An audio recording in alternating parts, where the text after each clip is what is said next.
It's not just a channel, it's a movement. We built this off loyalty, reactions, and respect. Now you one of us. Welcome. What lie this motherfucker on? Oh, boy, it scared the shit out of me. This motherfucker on. There we go. Yeah, that shit scared me. I thought this shit was on a whole nother channel. I'm like, nigga, who stole my shit?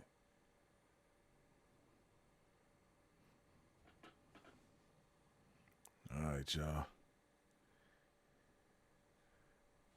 Make sure y'all get on up in here, man. Y'all told me to watch it, so I'm finna watch it with y'all. Them motherfuckers say almost 2 hours. This nigga Traveler Ross out here making fiction movies and shit. What up, nephew? You showed up. All right, hell yeah, man. We gonna get to it, man. Shit. Yeah, it took me a little minute to watch this shit, man. I was like, but fuck it, I'm gonna put it on with y'all tonight, man, so y'all can give me a breakdown too. Man, and I know this nigga Traveler Ross got the whole scoop too. But should he have put this out though? Nah, hell nah. I don't think not at this moment though. Man, I'm gonna just start it, bro.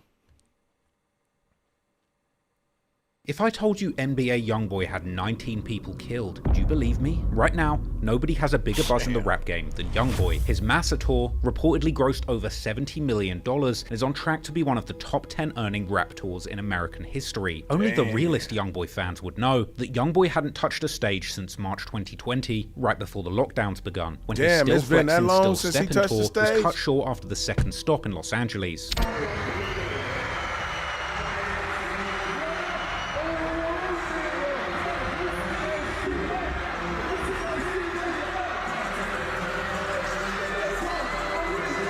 Unfortunately, by the end of 2020, when the rest of the world was being let out, YoungBoy was being put on a different kind of lockdown. He spent the last 5 years in and out of prison and on house arrest, unable to perform, but also making him impossible to kill. But despite all the rumors, he's never actually been charged with murder. He famously caught double attempted murder charges in 2016, attempting to avenge his murdered cousin Boozilla. In his most recent stretch, he spent just under a year behind bars after pleading guilty to numerous charges, including federal gun charges stemming from a heavily armed music video gone wrong, as well as state charges for a devious plot that saw YoungBoy and his friends impersonating doctors in an effort to get their hands on unlimited prescription pills and drank in the state of Utah. These efforts at putting together a drill rapper starter pack robbed YoungBoy of 5 years of his freedom, but between jail stints, he was on house arrest, forced to do nothing but fight his depression, pop pills, and make some of the most groundbreaking gangster rap that had ever been made. YoungBoy was prolific with his releases while on house arrest and in jail, releasing 7 albums and 7 mixtapes. All of this while battling for his freedom, meaning that even behind bars, within just a few years, YoungBoy's work rate had surpassed many of the biggest artists in the world entire careers. But this year, in 2025, he walked free from the federal FCI Talladega prison, getting an early release in March, with one of his conditions being a whopping 60 months of strict probation. And despite his official rap sheet of serious crimes and unofficial title of the Murder Man of Baton Rouge, in May 2025, he inexplicably received a presidential pardon from the Slimander-in-Chief himself, Donald Trump. Apparently, this was the direct result of lobbying carried out by political heavyweight DJ Academics, who was the one who asked Trump's son to pardon YoungBoy during a campaign stream. Damn. A lot of people are asking, there's a guy who's a beloved. That's power, homie. Just a misunderstood guy, actually. His name is NBA YoungBoy. If Trump gets back in office and this guy's locked up, we gotta throw him to the top of the party. Come on. This presidential pardon cleared the path for YoungBoy to have a fresh start, not just getting back his freedom, but freeing him from any probation or restrictions that would have prevented him from flying around America or the world on tour. And he would return almost 5 years on from his cancelled 2020 tour in 2025, embarking on his Make America Slime Again tour in honor of Donald Trump. His shows would go from theaters that at their largest held a few thousand people to selling out almost 20,000 person venues like the Crypto Arena, and began reportedly making anywhere from $800,000 to close to $2 million per show, and releasing 2 more full-length albums before the tour even ended, and cementing his place as perhaps the most successful street rapper of all time, with an estimated 31 million albums sold, over 48 billion streams, and a whopping 41 full-length projects in his catalog at the time of recording. But behind the success, there's a dark secret. YoungBoy was rumored to have been able to make as much as $100 million per year from his insanely successful gangster rap career. Numbers that frankly many people would kill for, or perhaps in this case, kill to protect. Like many gangster rappers in this generation, YoungBoy has been accused of having people murdered. In this case, over a dozen people have allegedly been murdered in order to protect his 9-figure gangster rap empire. Actually, it's less that he's been accused of organizing over a dozen murders, and more like he's actually confessed to organizing over a dozen murders, with numerous lyrics over the years seeing YoungBoy rapping about murder niggas like this talking about it to try to get you to grow some year shit. by year, from at least one alleged body in the mid-2010s when he first started rapping, only age 16, to seemingly confessing to having 3 bodies and subtracting 2 attempts or losses around 2019, to shockingly claiming at least 3 times to have a total of 7 bodies by 2020. His kill count would appear to rise to 12 plus a child by 2022. By March 2024, he was claiming to be responsible for 15 murders, and apparently he would reach a grand total of 19 bodies by June 2024. Oh yeah, hell yeah, man. Like, he ain't even like saying allegedly. Shooting that claimed the life of a local rapper. When an unknown suspect in a red Chevy Trailblazer. G wasn't quick enough. The shooting death of a local rapper. Baton Rouge police say the local rapper was shot and killed at his home at Lakeside Villa Apartments on Wellwood Drive after midnight. The deadly shooting of a student walking home from school. New details surrounding a violent crime that happened here around 7:15 Saturday night. Well, police are trying to get to the bottom of a drive-by shooting in Baton Rouge. Police say someone shot Jason Nixon several times. Hey, look, hanging out the one time to flood along the interstate. Today, Baton Rouge police named the 2 people killed on River Road last night. This nigga Traveler Ross just, how this nigga sitting at home doing this shit like this all day? And he put this shit up fast. Police say 24-year-old Deontay Veal was shot and killed. Investigators say 23-year-old Tremaine Phillips died. Breaking tonight, 1 person dead after a shooting on Sherwood Common Boulevard. Person shot and killed along North Acadian. 30-year-old Jawan Alisi was shot. Oh yeah, most definitely. No, that ain't my work, man. Most They are definitely. looking for information in the shooting. Like to bring something up like this and then go dig and then like. And this isn't some huge secret. In fact, I discussed in my previous video, YoungBoy, Real Killer or Fake Gangster, which I made a couple years ago when his body count was still at 12. To do this, you the have truth to. is, YoungBoy isn't the person pulling the triggers and committing these murders personally. He openly raps about contracting killers over 7 times, never even seeing the face of the people doing the hits. Although his 2016 double attempted murder charges would prove that he's clearly capable of pulling the trigger if it came to it. In efforts to prevent him bailing out on his prior charges, the FBI have openly labeled YoungBoy as the known leader of a violent Louisiana gang. And the truth is, he is literally surrounded by shooters at all times, with a number of the most notorious shooters in the South being affiliated with his NBA, who never broke again record label, and his alleged 4K Trade Street gang, and their allies state to state, meaning that wherever YoungBoy goes, he's accompanied by countless crash outs who are ready and willing to shoot and catch bodies to protect YoungBoy and his multi-million-dollar interests. So in this video, I'll answer once and for all of these murders and murderers, the secret ingredient to YoungBoy's gangster rap empire. Does YoungBoy really need shooters around him at all times to make sure he stays alive and that his rivals die early, or is he destined to meet the same fate as his biggest rival, Lil Durk, and eventually going to get taken down by the feds, who might well still be at this very second working tirelessly to solve these murders while he's reaching the peak of his career? Well, in this video, I have all of the answers, as I'll reveal one by one the gruesome Somebody else truth said that he was mad he didn't get invited to the tour. YoungBoy's alleged 19 murder victims, which have never before been identified publicly until now. I invite him to a tour. But before we go any further, I just want to warn you, this video contains themes of death, murder, and violence. If you're uncomfortable with any of these tragic themes, you might want to choose another video. I'm going to break down each one of the suspected 19 murders that YoungBoy claims that he organized, the tragic story behind it, and also the social media rumors regarding exactly which NBA members people think pulled the trigger. Nah, hell nah. This nigga the police. This nigga the police. Hey, I don't see how nigga get online and do this type of shit, man. Sit here and say, I'm going to break down all the murders. Like, bro, he ain't even saying allegedly. He just saying this man did it. Like, nigga, you know how many niggas be rapping about how many people they done killed and how many people they done did, and some of them ain't really did it, allegedly? Like, nigga, this nigga, hey, Ross, much of the information police. in this video is based on public rumors, and I can't 100% vouch for the authenticity of the theories that have been circulated online by third parties. This video has been created for documentary and journalistic purposes to raise awareness about a story in the public interest regarding a well-known public figure. All clips included in this video are included under the doctrine of fair use for analysis, critique, and news reporting, and I've ensured that this video has been heavily censored in order to comply with YouTube's community and advertiser guidelines. But if you want an uncut and extended version of this video, you can go to patreon.com/traplawross, where I upload all of my full-length documentaries completely uncut. But if you're okay with all of that, then just keep watching and get ready to hear the single most insane story in gangster rap that you will ever hear.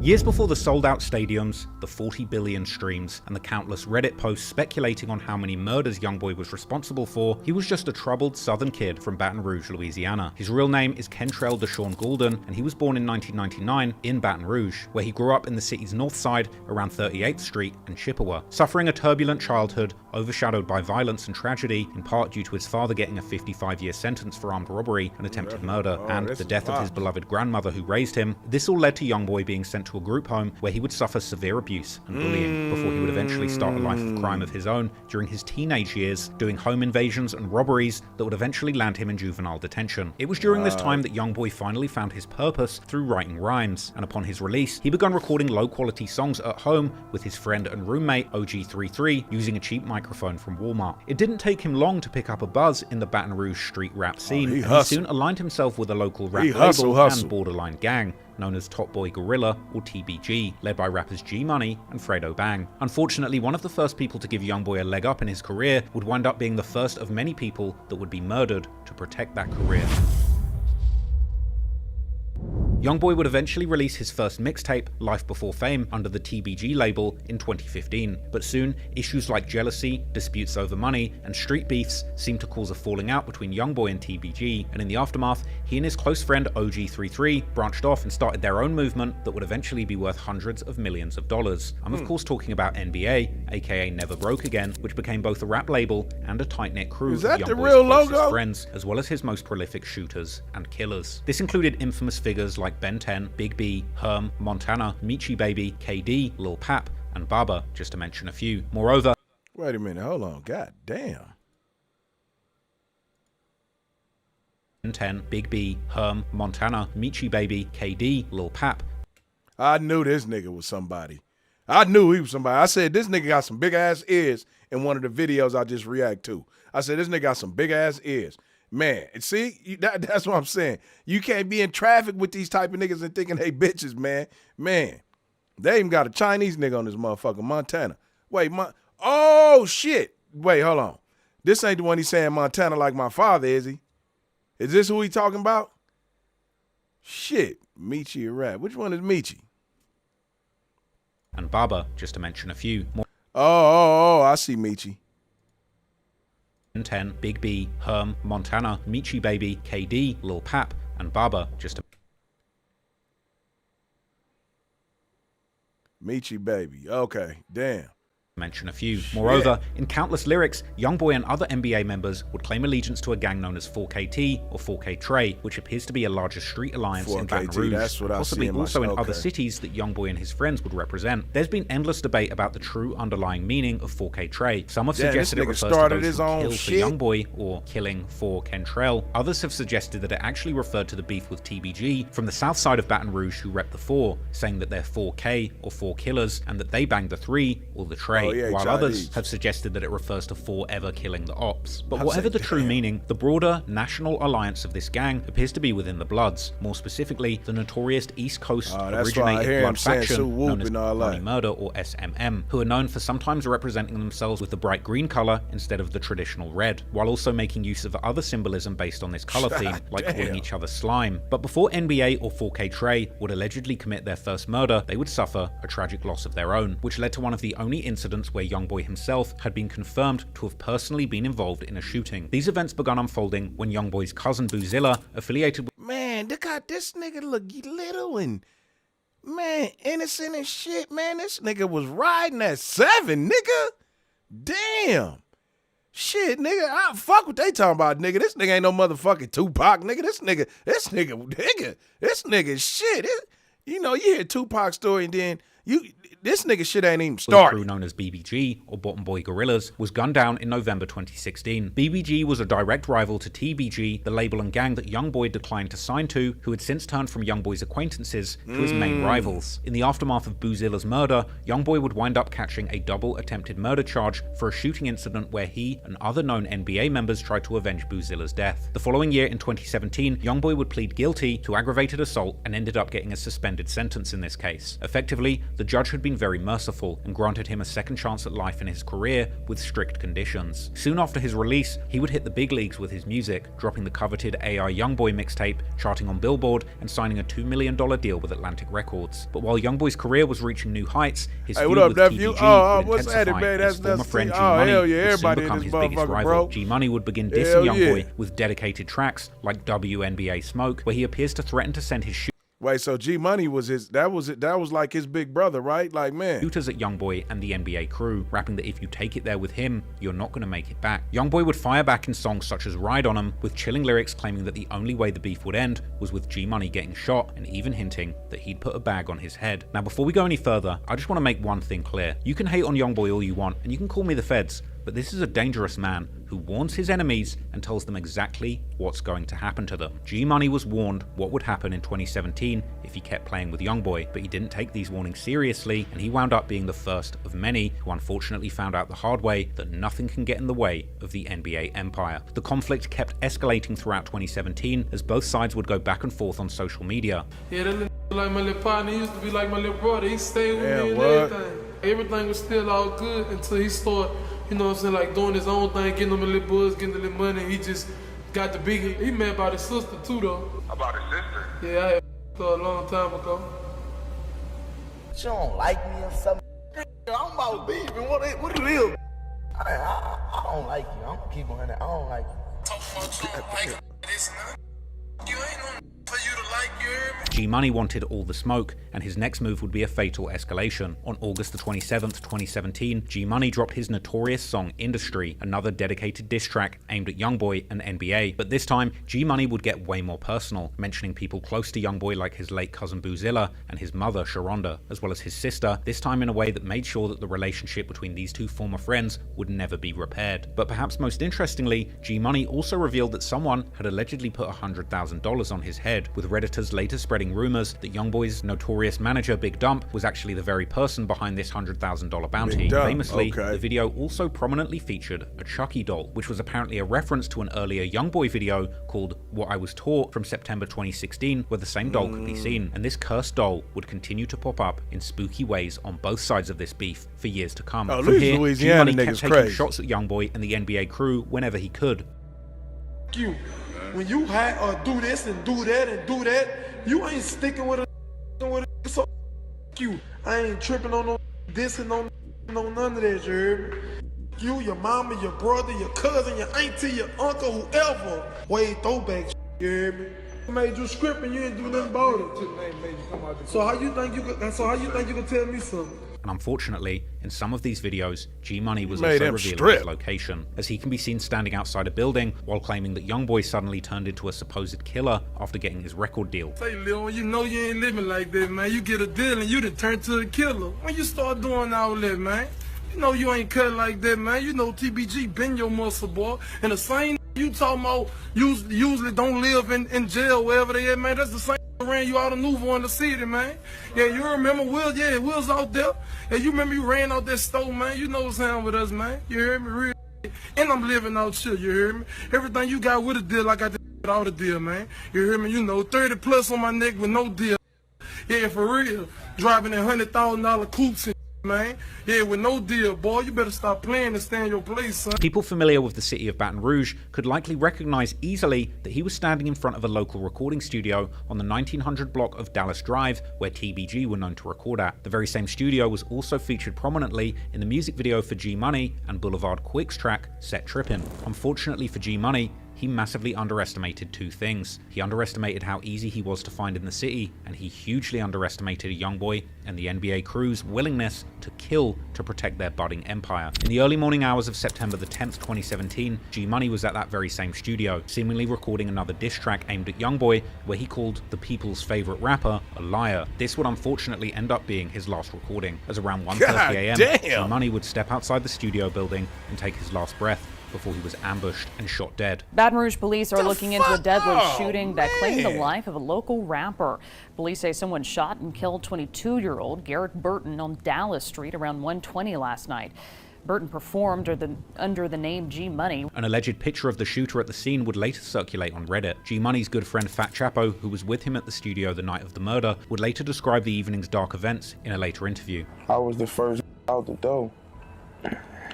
G walked out that door by himself. I told him before he walked out the door, like, and when I went to go get the slippers, he walked out the door on his own. And they start shooting. When they start shooting, I really didn't know what was going on, because I heard a boom, but nigga, you knew what was going on. Shit, he didn't go out there, because it'd have been two dead niggas instead of one. Nobody was still, I still never saw nobody. It was more like, you know what I'm saying, it f***ed me up instantly. But just as chilling as the murder itself were the haunting details that came out afterwards. The day after G Money was killed, someone would go to the studio to document the murder scene, where they ended up capturing footage where bloody pillows could be seen laying on the ground. A picture of this pillow would also be posted on social media, where it would eventually go down in infamy as one of the most terrifying pieces of folklore about the Baton Rouge streets. This haunting image would start a wild rumor that G Money's killers had actually thrown a pillow and told him to go to sleep after shooting him dead. It's unclear exactly who started this dark rumor, but it had a powerful effect on the Baton Rouge streets. The word of the bloody pillow would spread all around Louisiana, and YoungBoy and the NBA crew would become notorious not just as shooters, but like action movie mobsters who left props at the scene of murders to send others a message. While the truth behind these pillows turned out to be nothing as cold and calculated as people on Reddit might have you believe, even this make-believe story would survive in infamy for years, and it made the NBA gang out to be like boogeymen in Baton Rouge. But the truth is, the pillows had most likely been used by medics who came to the scene to help G Money after the shooting. But it seems I'm understanding this shit a little bit now, nigga. Of this online folklore, and YoungBoy would later rap several lyrics where he referenced pillows. Wait a minute, man. Did they really throw this man a pillow and tell him go to sleep? Man, come on, man. Don't tell me they did that, man. Shit, LA, they do drive-bys and shit. You know what I'm saying? Like, hey, that's over now. They walk you down out here now.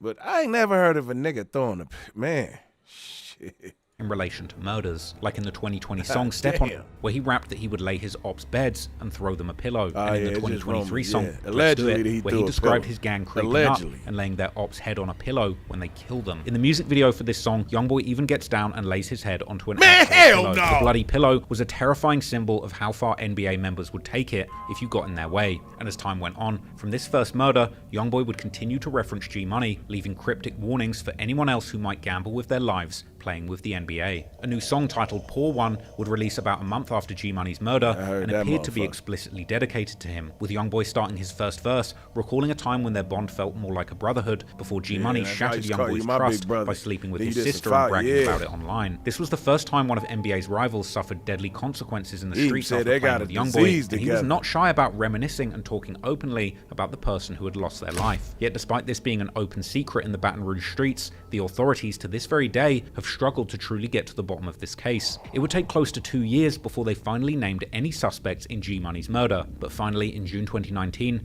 DeAndre Fields, better known on the streets as Lil Pap or NBA Pap, will be charged with second-degree murder in connection to G Money's death. DeAndre Fields, Baton Rouge police say they arrested him years after the shooting death of a local rapper, Garrett Burton.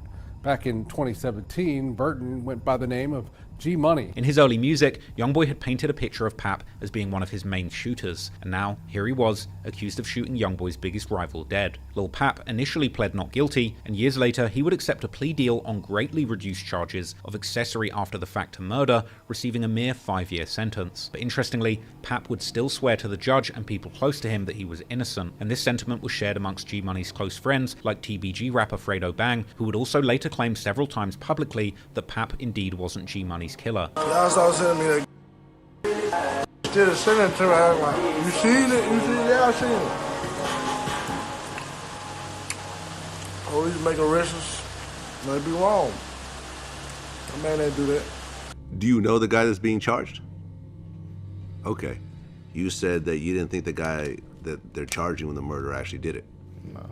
YoungBoy's lyrics on the leaked song, Keeping It True, seem to echo this same sentiment, with him rapping how after an op died in the night, his brother kept it solid and didn't tell, even though he wasn't the shooter. Even G Money's own mother would post on social media after Pap's guilty plea that she also believed that he wasn't the actual killer of her son, leaving this first murder connected to YoungBoy and his squad of killers still shrouded in mystery, not only robbing G Money's family of justice, but also meaning that whichever NBA soldier who did kill G Money might still be walking the streets and stages behind YoungBoy to this day, being ready to kill again. There's of course been various rumors as to exactly what went down that night and who was responsible. G Money's mother would make a post on Instagram showing a picture of 3 prominent NBA members, Fredo, Ben 10, and Baby Joe, saying these were the 3 people that the police said killed her son. Other rumors would circulate, particularly on Reddit, where many have claimed that Pap indeed was not responsible, but was only connected to the case due to being caught with the gun that was used in the hit, while some have denied this. Some spread false rumors that YoungBoy might have killed G Money personally, but he apparently had the perfect alibi, playing a show in New York City at the Gramercy Theatre that very night. Other NBA members would be caught on live with Quando Rondo in 2018, including OG3, Ben 10, and off-screen, Baba Osama, who is heard saying that they're smoking on G Money before a frustrated OG3 ends the live abruptly. Osama. Yeah, we smoking on G Money right now. Damn. One far-fetched rumor circulating on Reddit suggested that NBA Herm and Baby Joe were actually the shooters, and that it was Ben 10 who threw the pillow and told him to go to sleep. Herm's name has been put forward by some on social media due to very suspect posts made by YoungBoy over the years, as well as the fact that he appeared right next to YoungBoy when he laid his head on the pillow in the music video for Bitch Let's Do It, as well as being on the original live that teased the song, with people commenting how crazy it was to rap these lyrics stood right next to the killer. Some believe that YoungBoy actually confirmed that Herm was responsible on social media during a feud with the rapper No Cap, where No Cap had apparently claimed that everyone in Baton Rouge was trying to claim the G Money murder, with YoungBoy responding that you must not know about the Black Sheep, referring to Herm's nickname, while others adamantly believe that actually it was Ben 10 who was truly responsible for the hit, which makes the fact that he was caught liking the IG posts of the mother of G Money's child all the more chilling. But even as the mystery continues, so does the disrespect, as G Money's grave has been vandalized numerous times, and G Money's mother still has no justice, as she heartbreakingly has posted him on her Instagram. Damn. Man, they even desecrating the nigga grave? Fuck. Man. Page every day for years. But sadly, she would only be the first of over a dozen mothers who would mourn the loss of their children. And the sad truth is that while G Money had been a direct threat to the budding Never Broke Again empire, some of those who lost their lives appear to have simply been in the wrong place at the wrong time. The next body is one of the most debated when it comes to the alleged murders that YoungBoy has been connected to. On October the 26th, 2017, 19-year-old Ernisha Barnes was sitting in a parked car outside of a deli when she became caught in an altercation that would escalate into gunfire. Shots were fired from another vehicle, striking her multiple times, and she would later die from her injuries at the hospital. We also have now learned the identity and the name of that 19-year-old woman. Police tell us that it was about 10:15 last night when an unknown suspect in a red Chevy Trailblazer fired several shots into a car with 19-year-old Ernisha Barnes sitting in the passenger seat. It happened near Gus Young and 48th Street. We're told that Barnes was actually taken to a local hospital where she later died. YoungBoy's fans will later draw connections between several of his lyrics and Ernisha Barnes' death, most notably a leaked track titled Money Man, which featured YoungBoy describing a shooting where someone targeted a man named Hammer, but instead ended up striking his girlfriend. Allegedly, this was in retaliation for someone called Monkey shooting up YoungBoy's grandmother's home. According to Reddit rumors, these lyrics reference YoungBoy's beef with a gang known as TMH, or Too Many Hitters, and particularly shooting up his grandmama home. As much as I hear that nigga rapping about his grandmama, how much he love her, shh, boy, I set the town on fire. Two of their main members, named Hammer and Monkey, the latter being better known as the rapper TMH32 Shots, who's also been affiliated with YoungBoy's main rivals, the TBG crew. Ernisha, or simply Nisha as she was known, was allegedly Hammer's girlfriend, who had then supposedly gotten shot by YoungBoy or someone close to him as a revenge for Monkey first shooting up YoungBoy's grandmother's house, with Ernisha actually getting the nickname Hammer Girl on Reddit, where many posts have been made demanding justice for her. However, Monkey would deny having ever shot YoungBoy's grandmother's house years later in his song FAN. In another leaked song, YoungBoy would even seemingly mention Ernisha by name, using her nickname Nisha, while rapping how she had a baby but got killed in front of a corner store. While in yet another leaked song, he seemingly implied trying to kill his enemy but ending up killing his girlfriend before calling himself the Murder Man. YoungBoy continued to reference that same theme of accidentally shooting someone's girl for years to come. He would rap chilling lyrics on the 2023 song I Heard that someone got swerved on with their girl, she got hit, and he heard her take her last breaths. But despite fan theories that YoungBoy, or at least someone close to him, was responsible for this tragic murder, in actuality, already in October 2017, two people had been arrested in relation to the incident. 27-year-old Donnie Spencer, who was charged with first-degree murder for allegedly killing Ernisha in a drive-by shooting, and 30-year-old Ashley Taylor, who was charged with attempted second-degree murder and illegal use of a weapon for apparently shooting at another woman in the same spot just minutes before the fatal shooting that killed Ernisha. Scotty Hunter. Man, Ashley don't even look like she with the shenanigans like that. God tonight damn. With the key thing that helped police make a very quick arrest.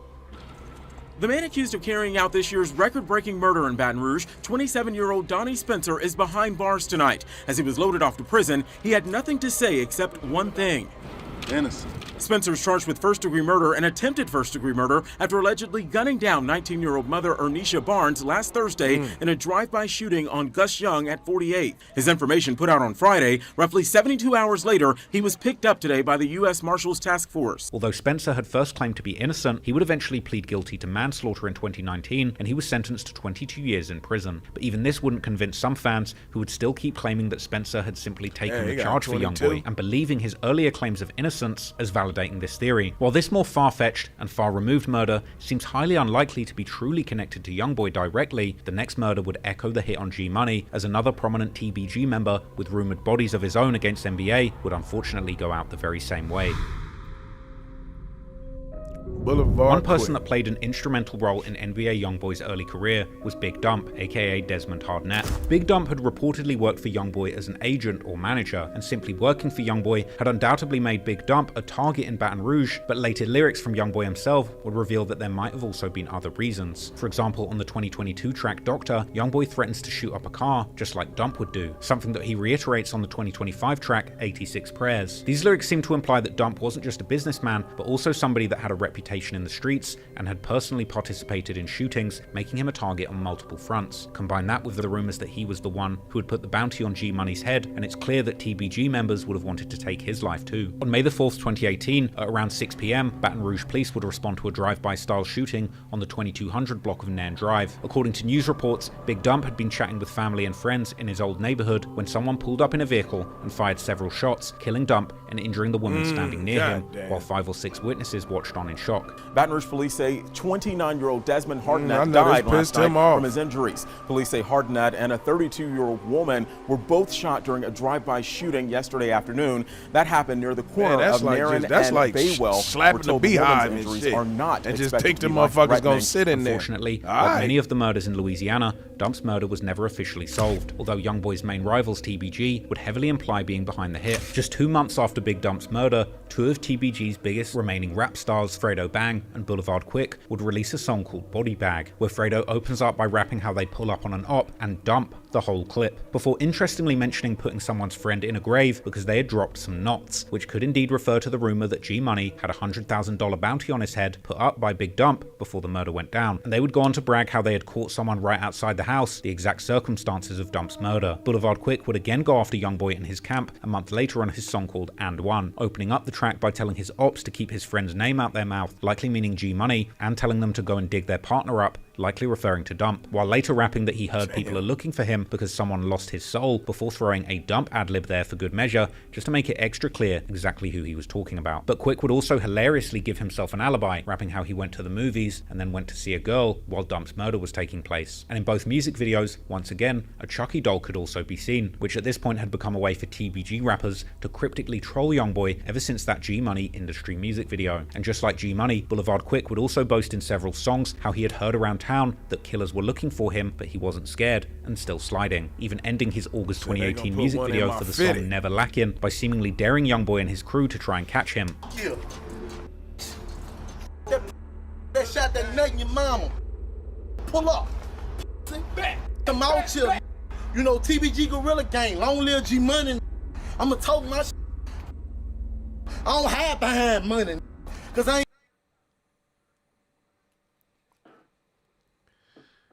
I don't know if he's still alive or he gone, but damn. See, I feel like when you in these streets and you fucking around with niggas like this, you got to be in shape, nigga. You got to program. You can't be this size fucking around, man, and ain't programming and shit. Where the fuck you gonna run to? Ain't got that much, so I'm in the field. You can't be, money must be counterfeit. You drop the bag while I'm still breathing. I got breath in my body. Fake it, boy. Pull up. But the last straw was when YoungBoy's mother, Sharonda, would participate in this beef personally, causing Boulevard Quick to respond with a vulgar and unfiltered rant. Fredo Bang and Quick wants to get YoungBoy. Fredo Bang and Boulevard Slow. You look like a man, though. You look like a punk. Talking about me, I ain't Fredo. I speak on everything. Boy, that mama. Play with me first. This would cause YoungBoy himself to respond too. YB would warn Quick that this internet beef would end with him having the last laugh, saying that his ops are going to either die, go broke, or go to jail. This internet shit ain't for long. I hope y'all stupid mother know that. It's either you gonna die, you either gonna be a bum, or you gonna be successful, or you gonna go to jail. Then, on November the 26th, 2018, about 6 months after the murder of Big Dump, the Baton Rouge police would respond to Lakeside Villa Apartments just after 12:30 a.m. There, they would find 25-year-old Ashton Wells, aka Boulevard Quick, suffering from multiple gunshot wounds, and he would be pronounced dead at the scene soon after. Although the news reports would acknowledge that Boulevard Quick was already the second TBG rapper killed in recent years, the authorities had no suspect or motive. Interestingly, some people who followed a subreddit about Baton Rouge culture, not necessarily its gang culture, but the city at large, would even be aware of Boulevard Quick's disrespectful attitude and murderous tendencies, showing even the everyday people living in the city. Remind me when I'm doing these reactions, you don't say shit by his mama. Shit. This ain't funny, God. He would too be celebrating his death, but Boulevard Quick's death was followed by numerous occasions of YoungBoy and his NBA 4K Trey affiliates dissing him and seemingly implying that they had been directly responsible for the murder. The day after Quick died, YoungBoy would appear on an IG Live while being in noticeably good spirits. He would rap lyrics from his upcoming track, My Mama Say, an interesting name for a song given that his mother had just been exchanging words with Quick, rapping that people keep talking about touching him, but they're the ones who keep ending up dead. The full song would drop the following month on YoungBoy's new project titled Realer, which included numerous lyrics that seem to imply that YoungBoy has people killed and is planning to use his newfound rap game riches to... That nigga dead. You can't bring him back from time. Man, that shots off at your head. You end up dead. Up that nigga. Riches. That's a must. I'm going to... Shh. Hey, man. You know, there's a lot of niggas who rap. You know what I'm saying? They say they did this, they did that, and they this and they that. They'll whoop a nigga ass, all this and that. I believe Kentrell.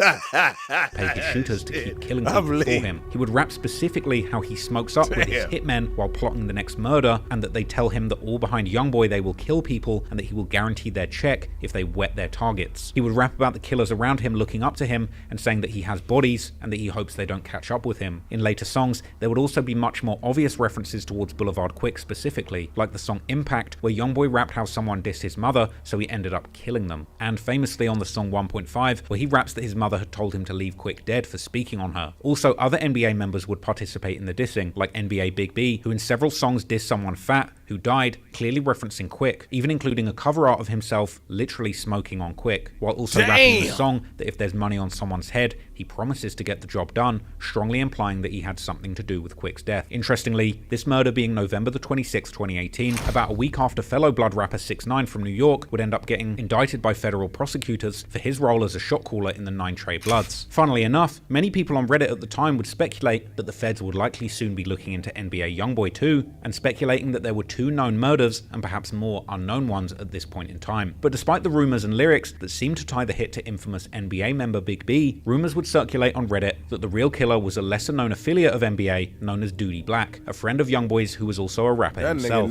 Some have suggested that the two might have actually carried out the hit together. YouTuber 3J Knows the Truth would claim to have been told by those in the know that these were the hitters and that Big B was the one who took the shot.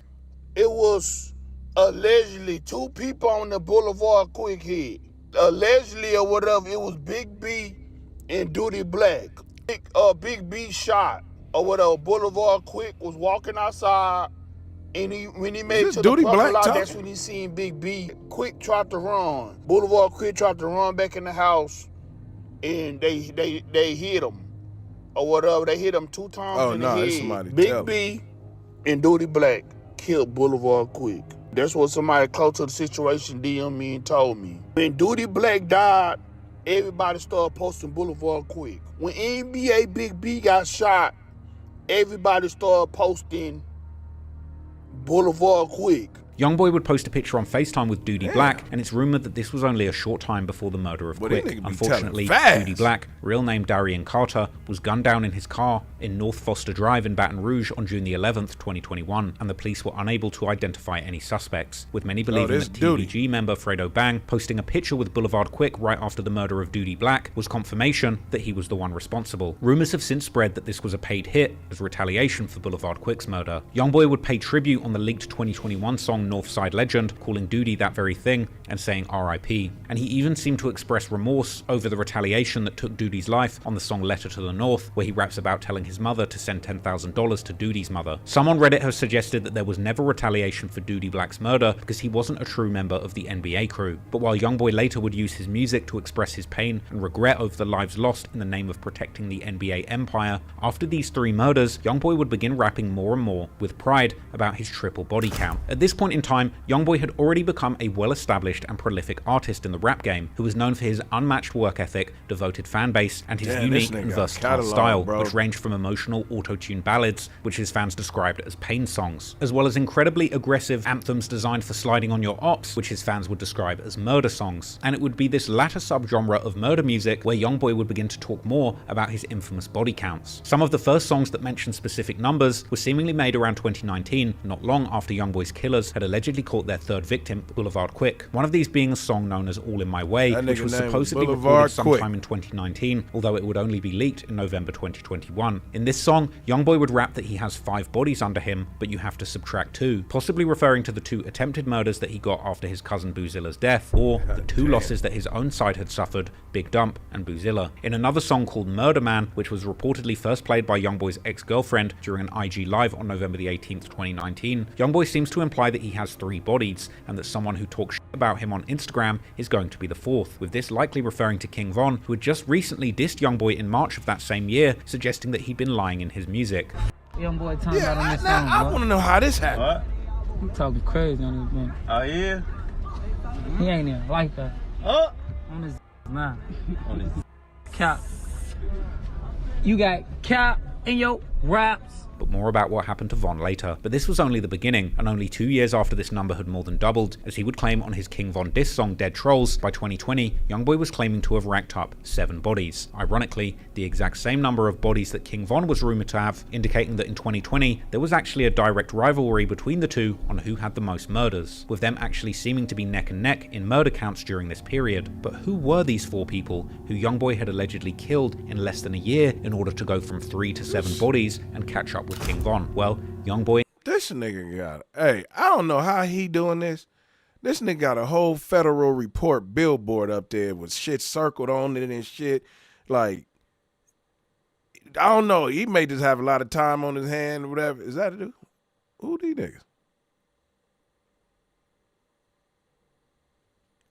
There's some other gangs and shit out there, huh? That's a female. And his 4K Trey's growing affiliations with other gangs in Baton Rouge also brought them several new enemies that would end up supercharging the ongoing war in the city and rise the body count significantly. By the end of 2019, YoungBoy had a rumored 3 bodies under his belt, but he was also killing it in the rap game. October 2019 would see him hitting 2 career milestones that he's still not surpassed. His highest charting hit single, Bandit with Juice WRLD, and the release of, in my opinion, the greatest album in his catalogue and the best album in modern gangster rap, AI YoungBoy 2. If you want to know more about the industry success that YoungBoy was having around this time, go and check out the 6-hour video that I previously did on YoungBoy a couple of years ago. But behind the music industry success, things were getting very complicated in the streets for YoungBoy and his NBA label / gang. At this point, YoungBoy's street rivalries in his hometown had revolved almost completely around his years-long beef with his former friends in the crew TBG. However, coming into the 2020s, another deadly beef would emerge, which I've covered in depth on my second channel, Trap More Ross, this being the beef between 2 gangs known as the Vultures and the Bleeders. The Vultures come out of the so-called Bankstown hood on the north. Damn, dog. Can you imagine just like not being a part of any of this shit and you just run into some niggas look like this? Man, you on some geek shit, play computer video games, and you run into some niggas like this. Man, it's gonna be bad. North side, which is known as the Third World, while the Bleeders hail from the Glen Oaks neighborhood, also known as Oaktown, which is located to the east from Bankstown. YoungBoy's deadly street alliance 4K Trey would eventually become entangled in the beef between the Vultures and the Bleeders due to shared alliances and rivalries, as Bleeders became allied with TBG, while Vultures became very close with 4K Trey, with the most popular Vultures rapper, YKWHIFV, even receiving an NBA chain from YoungBoy personally. According to online rumors, the chain of events that sparked these new alliances allegedly begun with a murder that hit YoungBoy on a deeply personal level. The connection in this case leads back to yet another gang based in the Sherwood Forest neighborhood on the east side of Baton Rouge, which is most famously represented by B-Way Youngie, a popular rapper who is YoungBoy's actual little brother, with the 2 of them sharing the same father, while there's also a 3rd brother known as D Gobbler. B-Way and D's gangs rep several. Wait, so them niggas in all black, them YoungBoy people, them niggas in all black, right?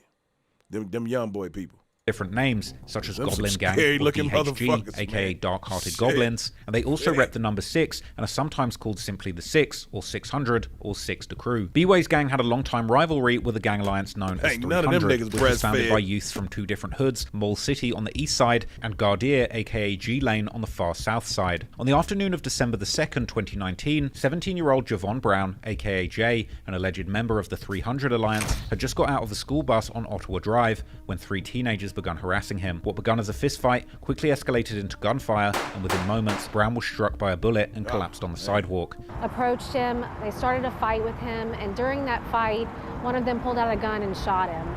Brown was rushed to the hospital where he died early Tuesday morning. Almost immediately, detectives began rounding up suspects connected to the attack, and within 48 hours, 3 teens were in custody, including a 16-year-old Kevin Anderson, who had himself gotten shot by accident during the incident, as well as YoungBoy's brothers B-Way Youngie, real name Jeffrey Tate, and D Gobbler, real name Devon Tate. B-Way faced charges of being a participant in the incident, he looked like he really booked for allegedly being the triggerman. The East Baton Rouge Sheriff's Office saying that it was 18-year-old Devon Tate who pulled the trigger. His brother Jeffrey charged as a principal, both avoiding capture until Wednesday. As Redditors later pointed out, the feud between B-Way's DHG crew and the 300 Alliance played a key role in drawing YoungBoy's 4K Trey gang into the war, once the 300 eventually aligned themselves with the Bleeders. And while YoungBoy himself had personally no part to play in this murder, people online consider this murder to have been the very first catalyst that started the war between these 2 alliances, that at this point included 4K Trey and DHG on one side and the Bleeders and 300 on the other. Meanwhile, according to more online rumors, B-Way's charges were eventually dropped, but his brother D remains in jail on charges stemming from Jay's murder and other incidents that took place while he was out on bond. 300's revenge for this murder would come already a few weeks later when 17-year-old Gervonta Taplin, also known as Tay 6, an alleged member of the DHG gang, was killed in a Christmas Eve home invasion. New at 5, this is our first look at the teenager killed early this morning in a shooting. These niggas supposed to be at home eating cookies and milk and shit and hanging with their kids. Home and shot him. Tay 6's alleged killer was arrested a few months later in February, and he would turn out to be 17-year-old Covarius Garner,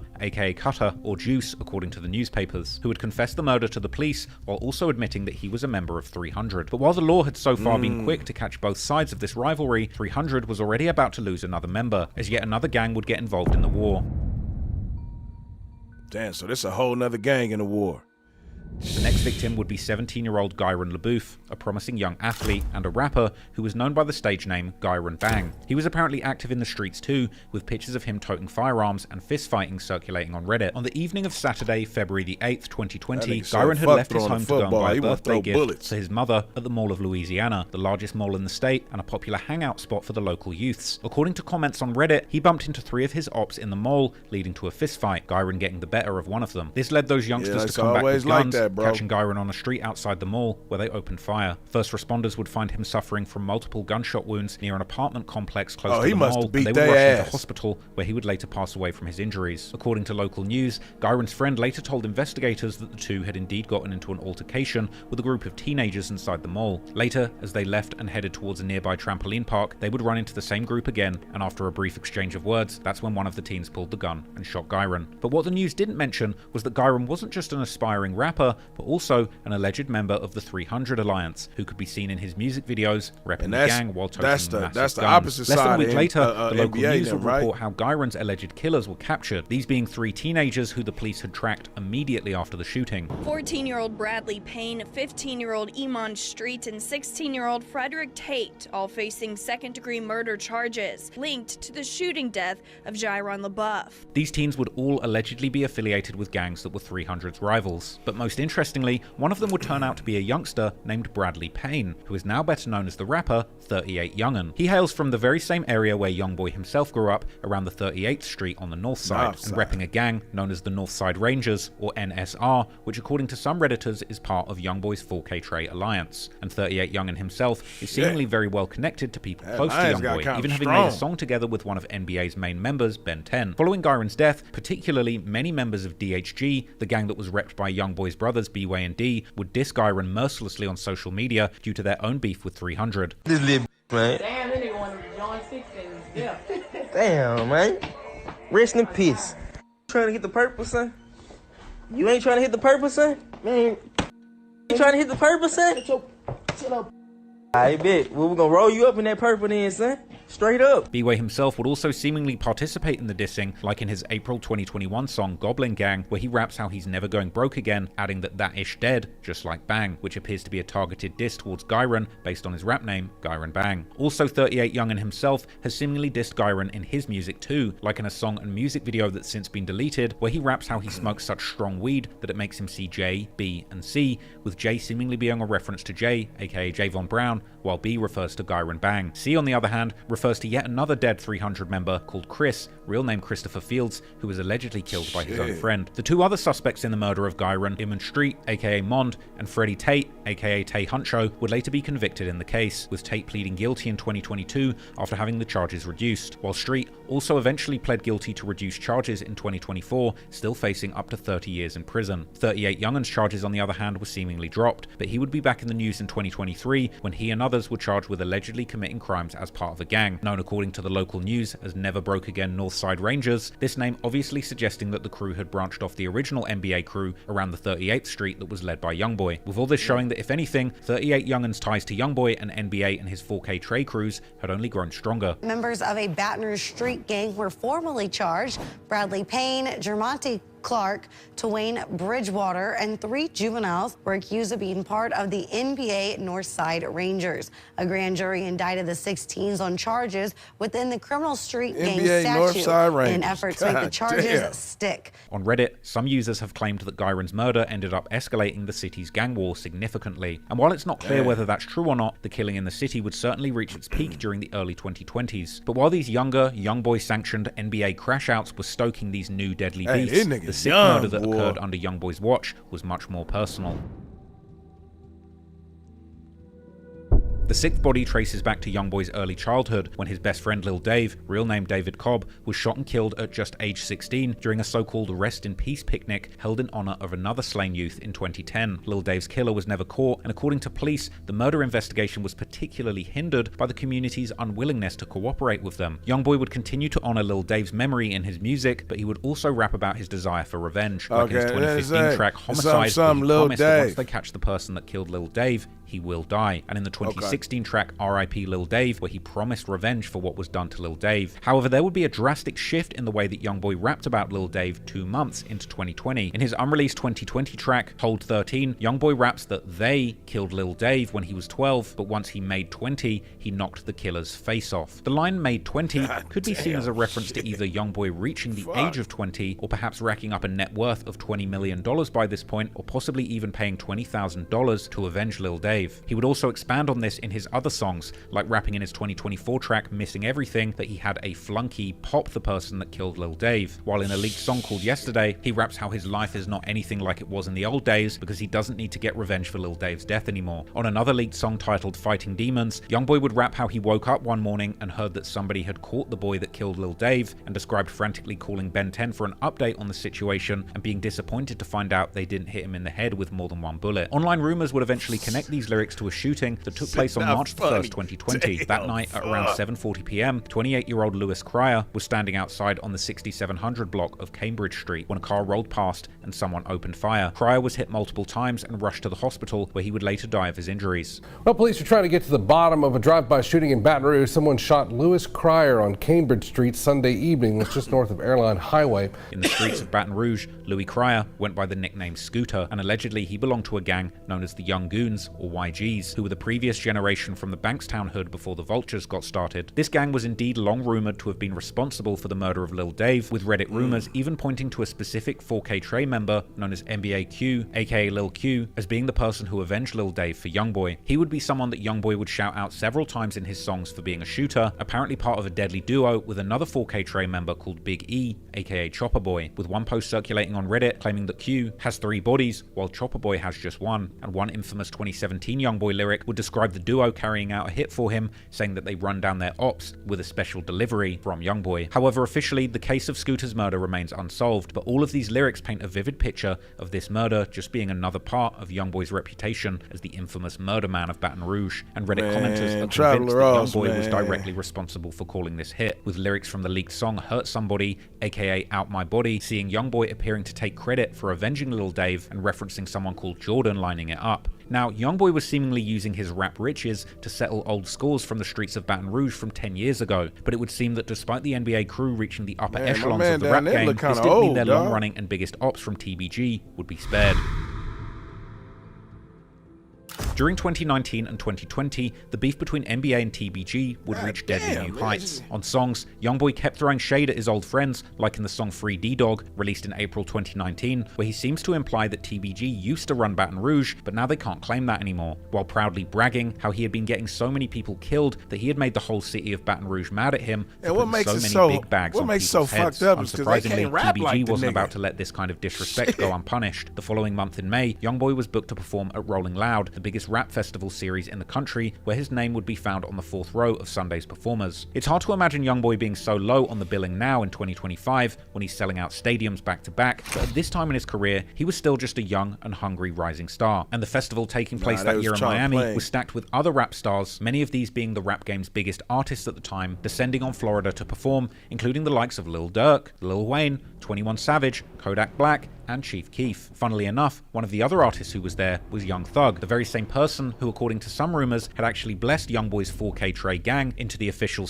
Money Murder Blood Gang umbrella. Early Friday morning, as YoungBoy was allegedly out partying with Young Thug, a shooting would take place on an interstate highway. TMZ would break the story, reporting how the target of the shooting had been Young Thug, but other outlets like the Miami Herald would later report how YoungBoy had also been present. A couple months later, in June 2019, one of TBG's main rappers and alleged main shooters, Lit Yoshi, would release a song titled Cutter, where he would drop some very interesting bars about him and another TBG rapper, Seven Hardaway, catching their ops on an interstate and adding how Seven was driving while Yoshi was shooting, with fans on Reddit later connecting these lyrics to that Friday morning shootout. But unfortunately for YoungBoy, his troubles in Miami were just getting started, and only a few days later, on Sunday the 12th of May, when he was supposed to be taking the stage at Rolling Loud, he was targeted by shooters in broad daylight at one of the most high-profile hotels in the whole of Florida, the Trump International Hotel and Beach Resort in Sunny Isles. As online sleuths would later put together, YoungBoy had made a crucial mistake, leaving his geolocation on whilst tweeting, giving up his location to his ops, and as he and his entourage were about to make their way to the festival, they would be ambushed outside the hotel by assailants who pulled up in a black Cadillac Escalade. As shots were fired from the Escalade in the direction of YoungBoy's entourage, it would trigger an immediate return of fire from members of his own NBA team who were carrying their own weapons. From here, complete chaos ensued as gunslingers from both parties engaged. Man, you know what it sounds like I'm watching right now? That shit that be on Netflix with the cartel, Narcos. God damn, man. In broad daylight at the Trump hotel, nigga. They wanted him that bad. They went to the Trump hotel in broad daylight. Man, that's hate, nigga. Engaged in a Wild West-style shootout in the middle of a busy tourist hotspot. By some miracle, YoungBoy would again escape unscathed, while his girlfriend at the time would get hit on the shoulder, and 3 bystanders would also be grazed, including a 5-year-old child. But most tragically, however, one of the stray bullets would end up hitting a bystander named Mohammed Jaradi, who would pass away from his injuries. After the shootout was over, and before the police and the news media would take over the crime scene, YoungBoy would somehow manage to flee the scene and still make it to his performance at Rolling Loud before he was ultimately hunted down by the police and arrested for violating his probation for allegedly taking part in the return of fire. When it came to the actual assailants, on the other hand, the Miami police were quick to make the connection that they were likely YoungBoy's rivals from his home state of Louisiana, but their exact identities and motives would remain unknown for some time, although the online sleuths were quick to notice how Lit Yoshi had been posting himself on social media sliding around Miami, armed with the exact weaponry that the police would later connect to the shooters. Coming into 2020, the war would continue back in Baton Rouge, where on the 22nd of March 2020, a shooting would occur at the family home of 37-year-old NBA affiliate named Travis Parker, known in the streets as T-Baby. T-Baby was shot and killed, while a 62-year-old woman believed to be his mother would be wounded, but survived. In the aftermath of the shooting, fans would notice that TBG rapper Fredo Bang appeared to be trolling 4K Trey member YMM Captain by liking his tribute post to T-Baby, possibly hinting at TBG's involvement in the murder. Just like after Dump's killing, when Boulevard Quick was gunned down months later in what many saw as retaliation, the revenge was about to come again, only this time it would only take 1 week. On Sunday the 29th of March 2020, a 36-year-old man was found shot to death in front of a Food Mart and gas station on the north side of Baton Rouge. Police would later identify the man as Jason Nixon, a well-known TBG affiliate better known by his nickname Dutch, who had often been seen alongside TBG. 36, and he trying to be from TBG? Oh, man. That nigga it's still a part at that age, man. If you ain't really out there programming your legs and shit, getting stiff, like, man, I'd have been at home, nigga, with the newspaper, watching TV, watching artists like Fredo Bang, Lit Yoshi, and Boulevard Sleepy. Dutch was also apparently known in the streets of Baton Rouge as a certified stepper who had been putting work in for likely a couple of decades at this point. TBG members would post numerous tributes to Dutch on social media, while NBA and 4K Trey affiliates were exhilarated, with BBG Baby Joe immediately posting a story on Instagram with a caption saying how he knew that TBG were hurting, together with a foot emoji implying that 4K Trey had stepped on them, while Ben 10 would later rejoice during an Instagram live, pointing out how TBG now had 3 dead members who they can't get back. They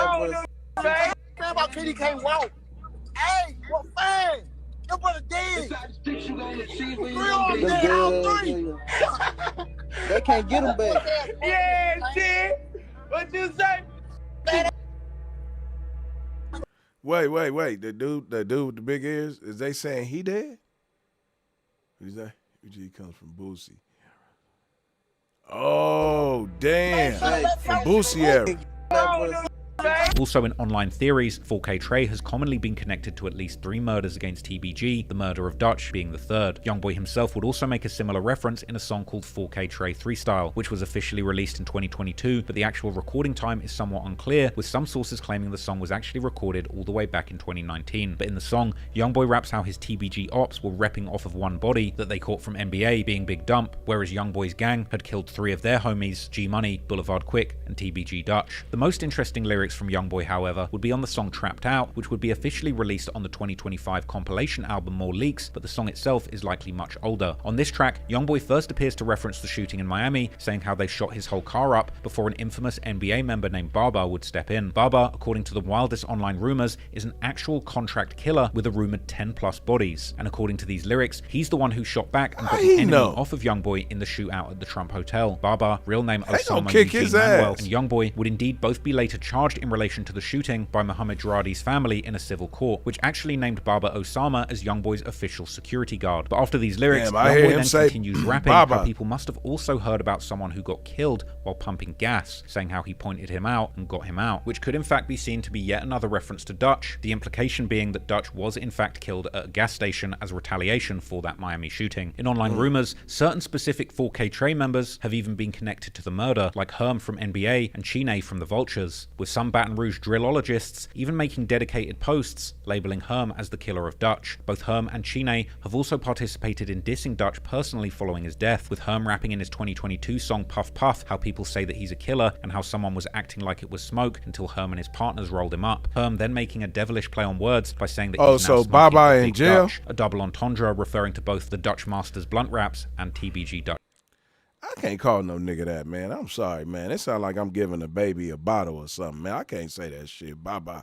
Like, yeah, himself. Chine, on the other hand, would make several social media posts dissing Dutch. In one Instagram story, making his own version of the lyrics of Lil Durk's song Should Have Ducked, where Durk raps how he gets as high as Duck, referring to his dead rival FBG Duck, with Chine writing how he gets as high as Dutch. In another post, he would take the disrespect even further, actually taking a picture at the very gas station where Dutch was killed, while adding a caption saying how he was at the same location where a gorilla had taken his last breath, referring to Dutch's status as a member of the TBG, aka Top Boy Gorillas. In his song Chase Down, Lit Yoshi would also rap some interesting lyrics that seem to point squarely at NBA and 4K Trey, as he first pays tribute to Dutch before saying how TBG caught someone in Yoshi's hood and did a drill, specifically mentioning a Jeep. Now, it's not exactly clear whether Yoshi means that he was sliding in a Jeep or his victims were, but interestingly, there was indeed one incident on April the 6th, 2020, only about a week after Dutch's murder, where Lit Yoshi and another man, allegedly Seven Hardaway, were caught on CCTV arriving at an apartment complex on the north side of Baton Rouge with a Jeep Cherokee, before allegedly opening fire on 3 people, one of these being none other than NBA member Lil Pap, real name DeAndre Fields, who would eventually be charged with the murder of G Money. Clearly then, Yoshi's lyrics seem to point to him very much holding NBA responsible for Dutch's murder. Still, officially the murder has remained unsolved, and even almost a full year after the murder in February 2021, local news would report how the police were still looking for a motive. Lit Yoshi himself, on the other hand, would eventually be charged with the shooting of Lil Pap, and many others, getting hit with a staggering 7 counts of attempted murder, with even the Miami shooting targeting YoungBoy eventually becoming part of the case. And he would eventually plead guilty, receiving a 15-year sentence that he has since tried to get overturned unsuccessfully. But despite one of the most fearsome shooters from TBG being taken off the streets, YoungBoy's battles were far from over, and no doubt the attention he was getting from his ops in the streets was only made worse by the frequent lyrics that he was dropping, bragging about being responsible for these murders. In 2020, YoungBoy dropped several songs where his body count seemed to rise rapidly. Of course, this was likely because many of those tracks just happened to drop that year, not because of all the murders actually occurred during that time. In April 2020, the song Step On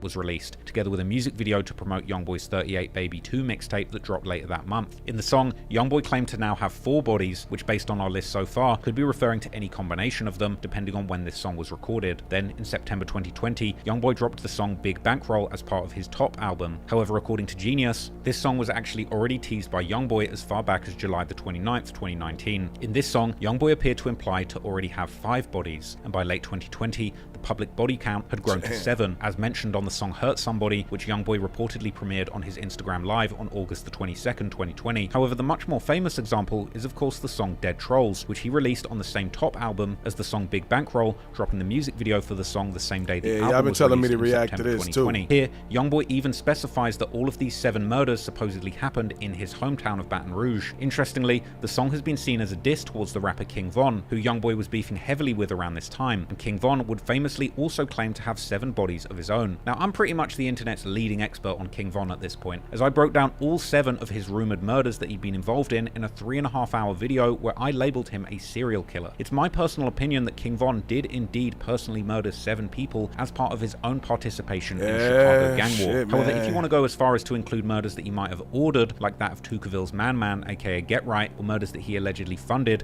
like the hit on FBG Duck, you could make an argument that he might be responsible for 9 to 12 murders. But during 2020, when Von burst onto the scene amid claims that he had 7 bodies under his belt, he quickly became the most buzzing gangster rapper in the scene. This just so happened to be the time when YoungBoy was beginning to drop lyrics where he I think if Von wasn't deceased, he'll probably be in prison. I ain't gonna even lie. Like, I think he'd be in jail, bro. Like, shit, man.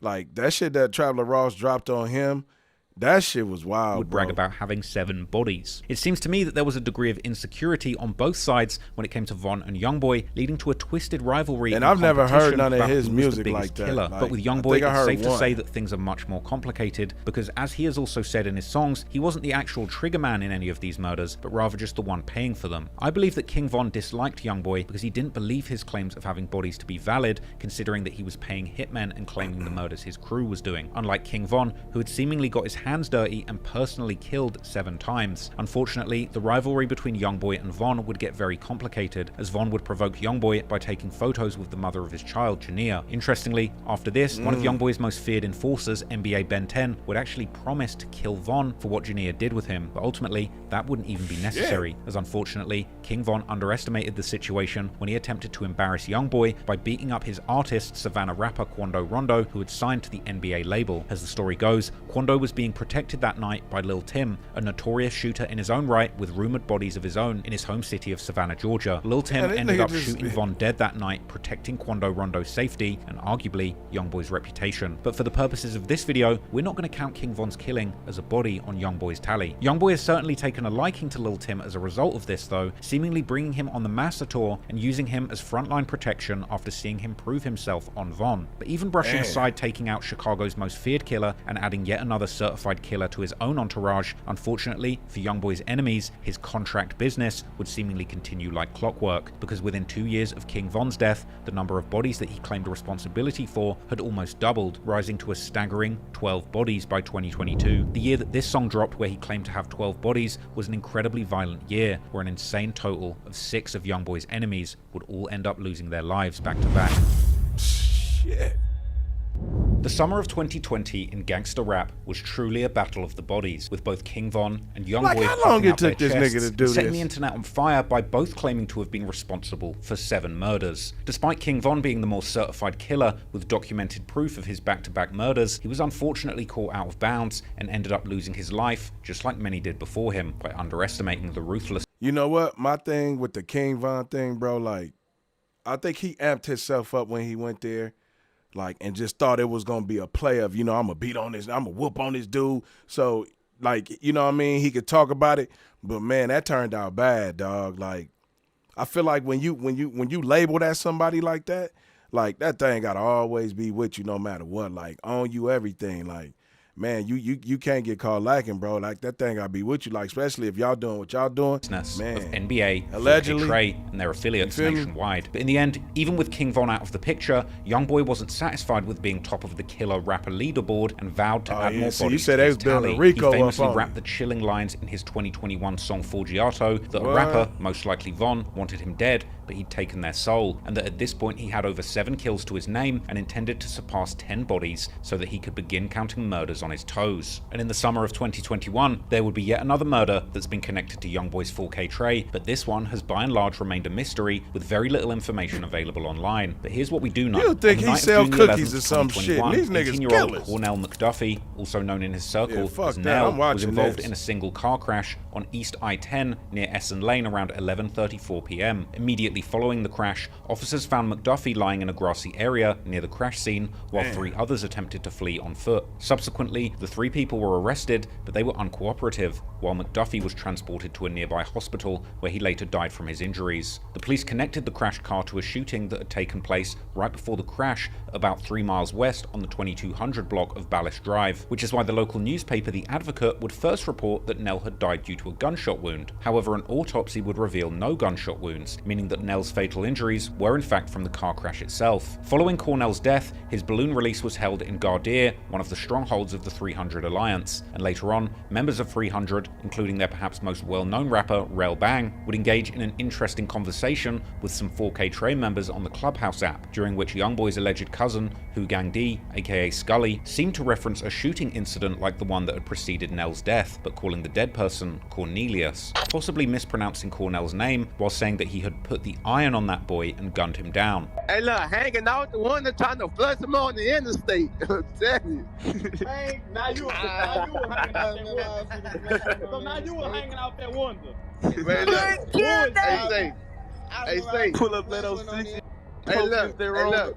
Hey, call Ben. Call him. Man, you boy. Ain't your work, man. Stop rapping. I don't do no rap. I don't gotta rap. Hey, and I put your people Cornelius up. Hey, where you at? Put the hand on that boy. Yeah. Oh, these niggas is wow. These niggas is wow. Hit that man in his leg. Gun them down. Hit him with that flag. Hit him with that. He's leg for dancing around his.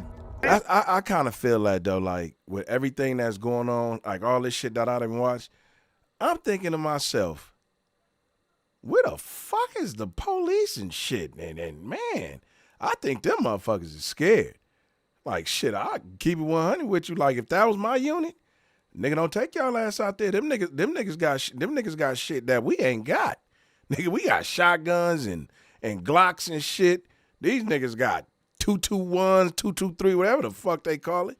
Man, shit. For real, man. Hey, say real, man. Hey, man, we. That nigga said we put the iron on that boy. Nigga chase them down. Now he in the grave. Hey, say y'all. Oh man. Man, who ganged you, boy?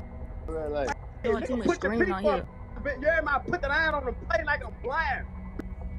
Yeah. Boy. All that shit right there, homie. That Clubhouse app, all that shit to me, I just feel like it's federal. Where you at? Because of this, even Redditors would claim D to be the killer of Cornelius, although it seems that in reality, whether D had been part of the shooting incident that preceded Nell's death, the real cause of his death was the car crash. Gang D's nickname Scully is something he seems incredibly proud of, and during interviews, he's inferred that he earned this nickname through either shooting someone in the skull or catching a skull via a shooting. The nickname Scully. Man, that nigga smart. From that first answer, from this tattoo, I'm just saying like that. The gun, shooting the skull. Yeah. It's good. Perhaps he's referring to a different murder, or maybe he's false claiming the murder of Cornell, but arguably, if shooting the car up caused the death directly, then you could argue it's legitimate for him to claim responsibility for the murder. But what we do know is that Scully had discussed numerous incidents where he was shot and almost lost his life, as he proudly states that at least one person who shot him is indeed dead. That situation when you got shot in the face, that was the craziest that you... That did. Oh, shit. He ain't coming back. God damn. Let's leave him in the past. You know what I'm saying? Yeah. Nigga, I thought when I was growing up, nigga, it was wild. Shit, nigga. I mean, you know, we done ran into some shit. These niggas just openly, that nigga dead. Yeah, he ain't coming back. Man, it do be good to have friends like this, but shit, I ain't trying to go to jail for a nigga. Shit. Another 4K Trey member called Gang Taylife, or Tayski, whose name will become very familiar as this video progresses, also rapped in his 2024 song Blockbender, featuring the young 4K Trey affiliate 38 Young'un. So 4K Trey is NBA them, right? So they shot them with a Draco, Allegedly. seemingly describing the events that preceded the death of Nell. Ultimately, before the year would come to an end, the 4K Trey shooters would allegedly catch one more body, this being yet another occasion where the motive for the murder went years back, proving that when it comes to NBA 4K Trey, Get Back really has no expiry date.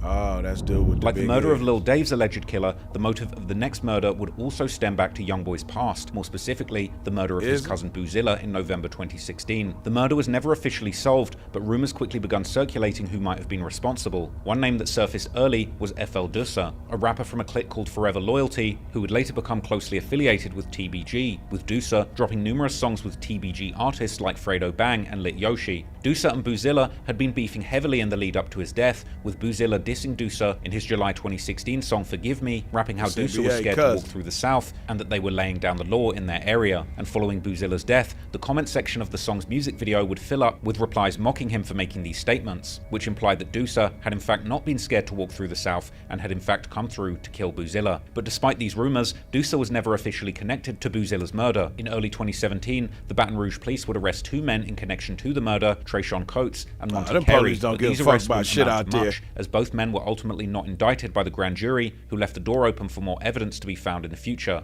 Unfortunately, such evidence would seemingly never come, and officially the case remains unsolved. However, on the 10th of December 2021, a murder would take place that, at least in online theories, would later be connected to the murder of Boozilla. That night, around 6 p.m, a 22-year-old man named Michael Riley was gunned down while sitting in a car at the intersection of River Road and Brightside Drive. But what would make this murder particularly tragic was that Riley had been sitting on the backseat of the car together with his 5-year-old nephew, who would also get hit during the shooting, and both Riley and his nephew would die from their injuries. We're told the victims were 22-year-old Michael Riley and his nephew, 5-year-old Carson Riley.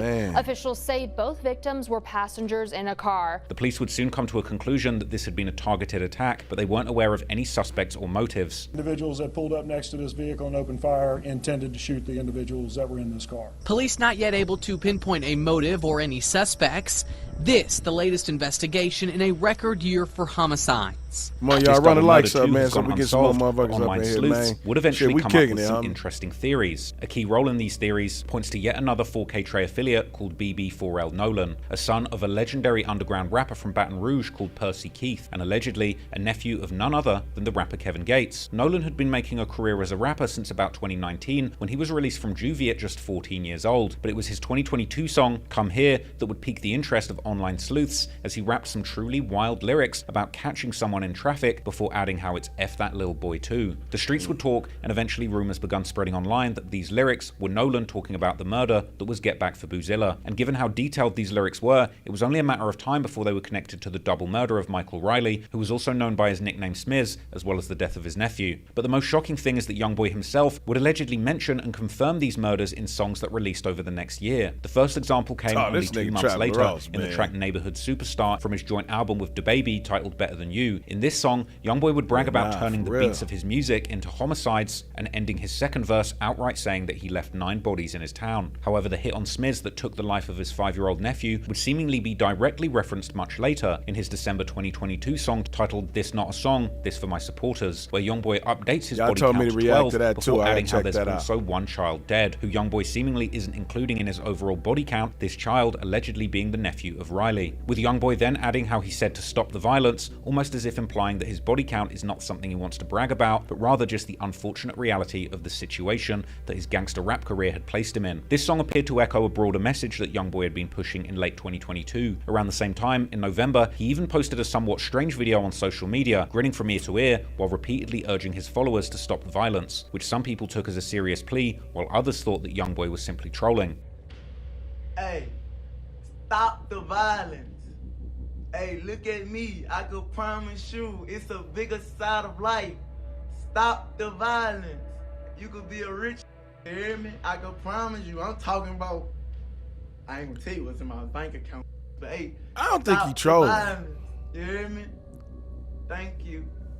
The song, This Not a Song, This For My Supporters, as a whole, is one of the strangest media songs in propaganda YoungBoy's gonna make it look like he trolling. They gonna try to make it like that's what be fucked up about often sounds like a pure stream of consciousness. Like that shit could really be fucking lyrics with him by implying that he doesn't actually want to beef with his ops and hurt them, before seemingly giving his quick analysis of violence in Baton Rouge, connecting it to the city's crippling poverty. He then asks for forgiveness from God, saying how he misled some people, perhaps referring to both his fans who might be influenced by his popular murder music and his young shooters back in Baton Rouge that had been killing people in the name of his 4K Trey gang, such as BB4L Nolan, who would end up catching an unrelated murder charge in the summer of 2025. The fans weren't necessarily buying the stop the violence message though, suggesting that this was really just a self-centered effort to shake off attention from 3-letter agencies like the FBI and ATF that might have been looking into these bodies. Like, that's the while shit one that local drive, member like, would even note how YB was too up on the scoreboard to now be preaching about peace. But whether YoungBoy was being serious or not, his message was likely influenced by the events of 2020. See, that's what I was saying in one of the reactions, bro. Like, no matter how much peace that nigga try to make,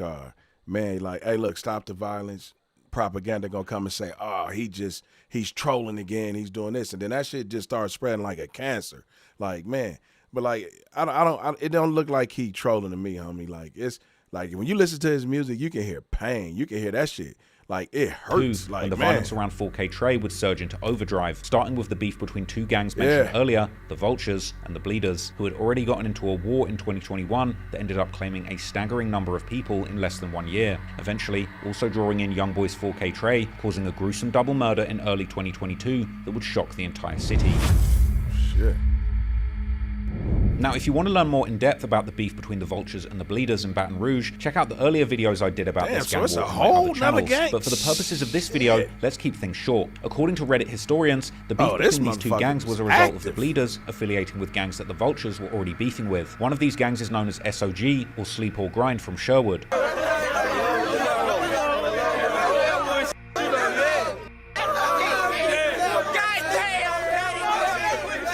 According to some theories, things escalated after the Vultures would rob one of SOG's members of their chain, which they would then brag about on social media, with an original Reddit post from the 19th of April 2021 showing the Vultures rapper YKWHIFV posting a picture of the chain together with the caption, "What's this?" This would allegedly cause an SOG member called Sherwood Marty, an old affiliate of TBG members like G Money, to put a bounty on Vultures members' heads. And only 4 days later, on the 23rd of April, a man named Aaron Batiste, also known as Zit from the Vultures, was shot and killed on the 12,000 block of Plank Road after he had just celebrated his 29th birthday. His killer was seemingly never caught, but the Bleeders would take part in dissing him, like the rapper Hot Boy Do, who would make an Instagram caption thanking God for letting him see 20 because he knew someone who had died on their birthday. The revenge would seemingly come only 2 days later, when 25-year-old Devonta Ennis, aka VK from the Bleeders, was gunned down on the north side, and his alleged killer was arrested. It's like no mercy. Convicted of this murder before the conviction was ultimately overturned in 2025. But regardless of who was really behind this murder, the Bleeders blamed the Vultures, and what followed was a brutal wave of alleged back-to-back revenge killings, which would also eventually drag in the NBA 4K Trey crews directly into this deadly rivalry. Bro, that shit started off from NBA, this shit all the way down to the bottom. When 25-year-old Jermorius Ferguson, a brother of the Vulture rapper YKWHIFV,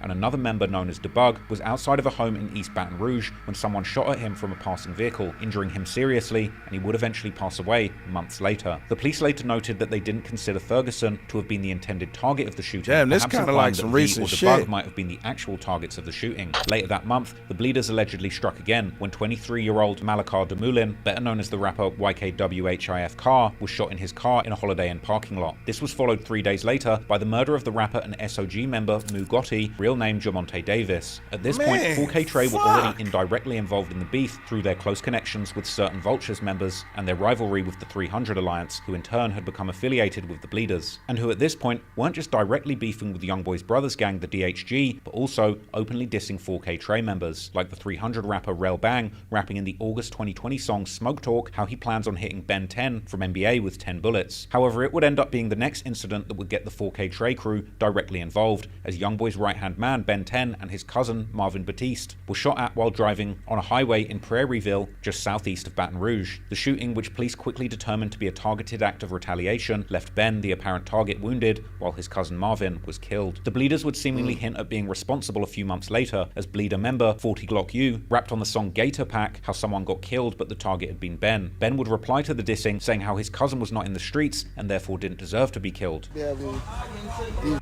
thinking they really something. Hey, my cousin was a football player. He ain't even carrying no gun. You kill somebody who even like this for real. He know how to fight, that's it. Never shot nobody, never popped nothing, never did no gangster. Man, you ain't never seen no real, yeah. I'm a headhunters. That was my cousin. Come on, man. I'm just getting tired of it.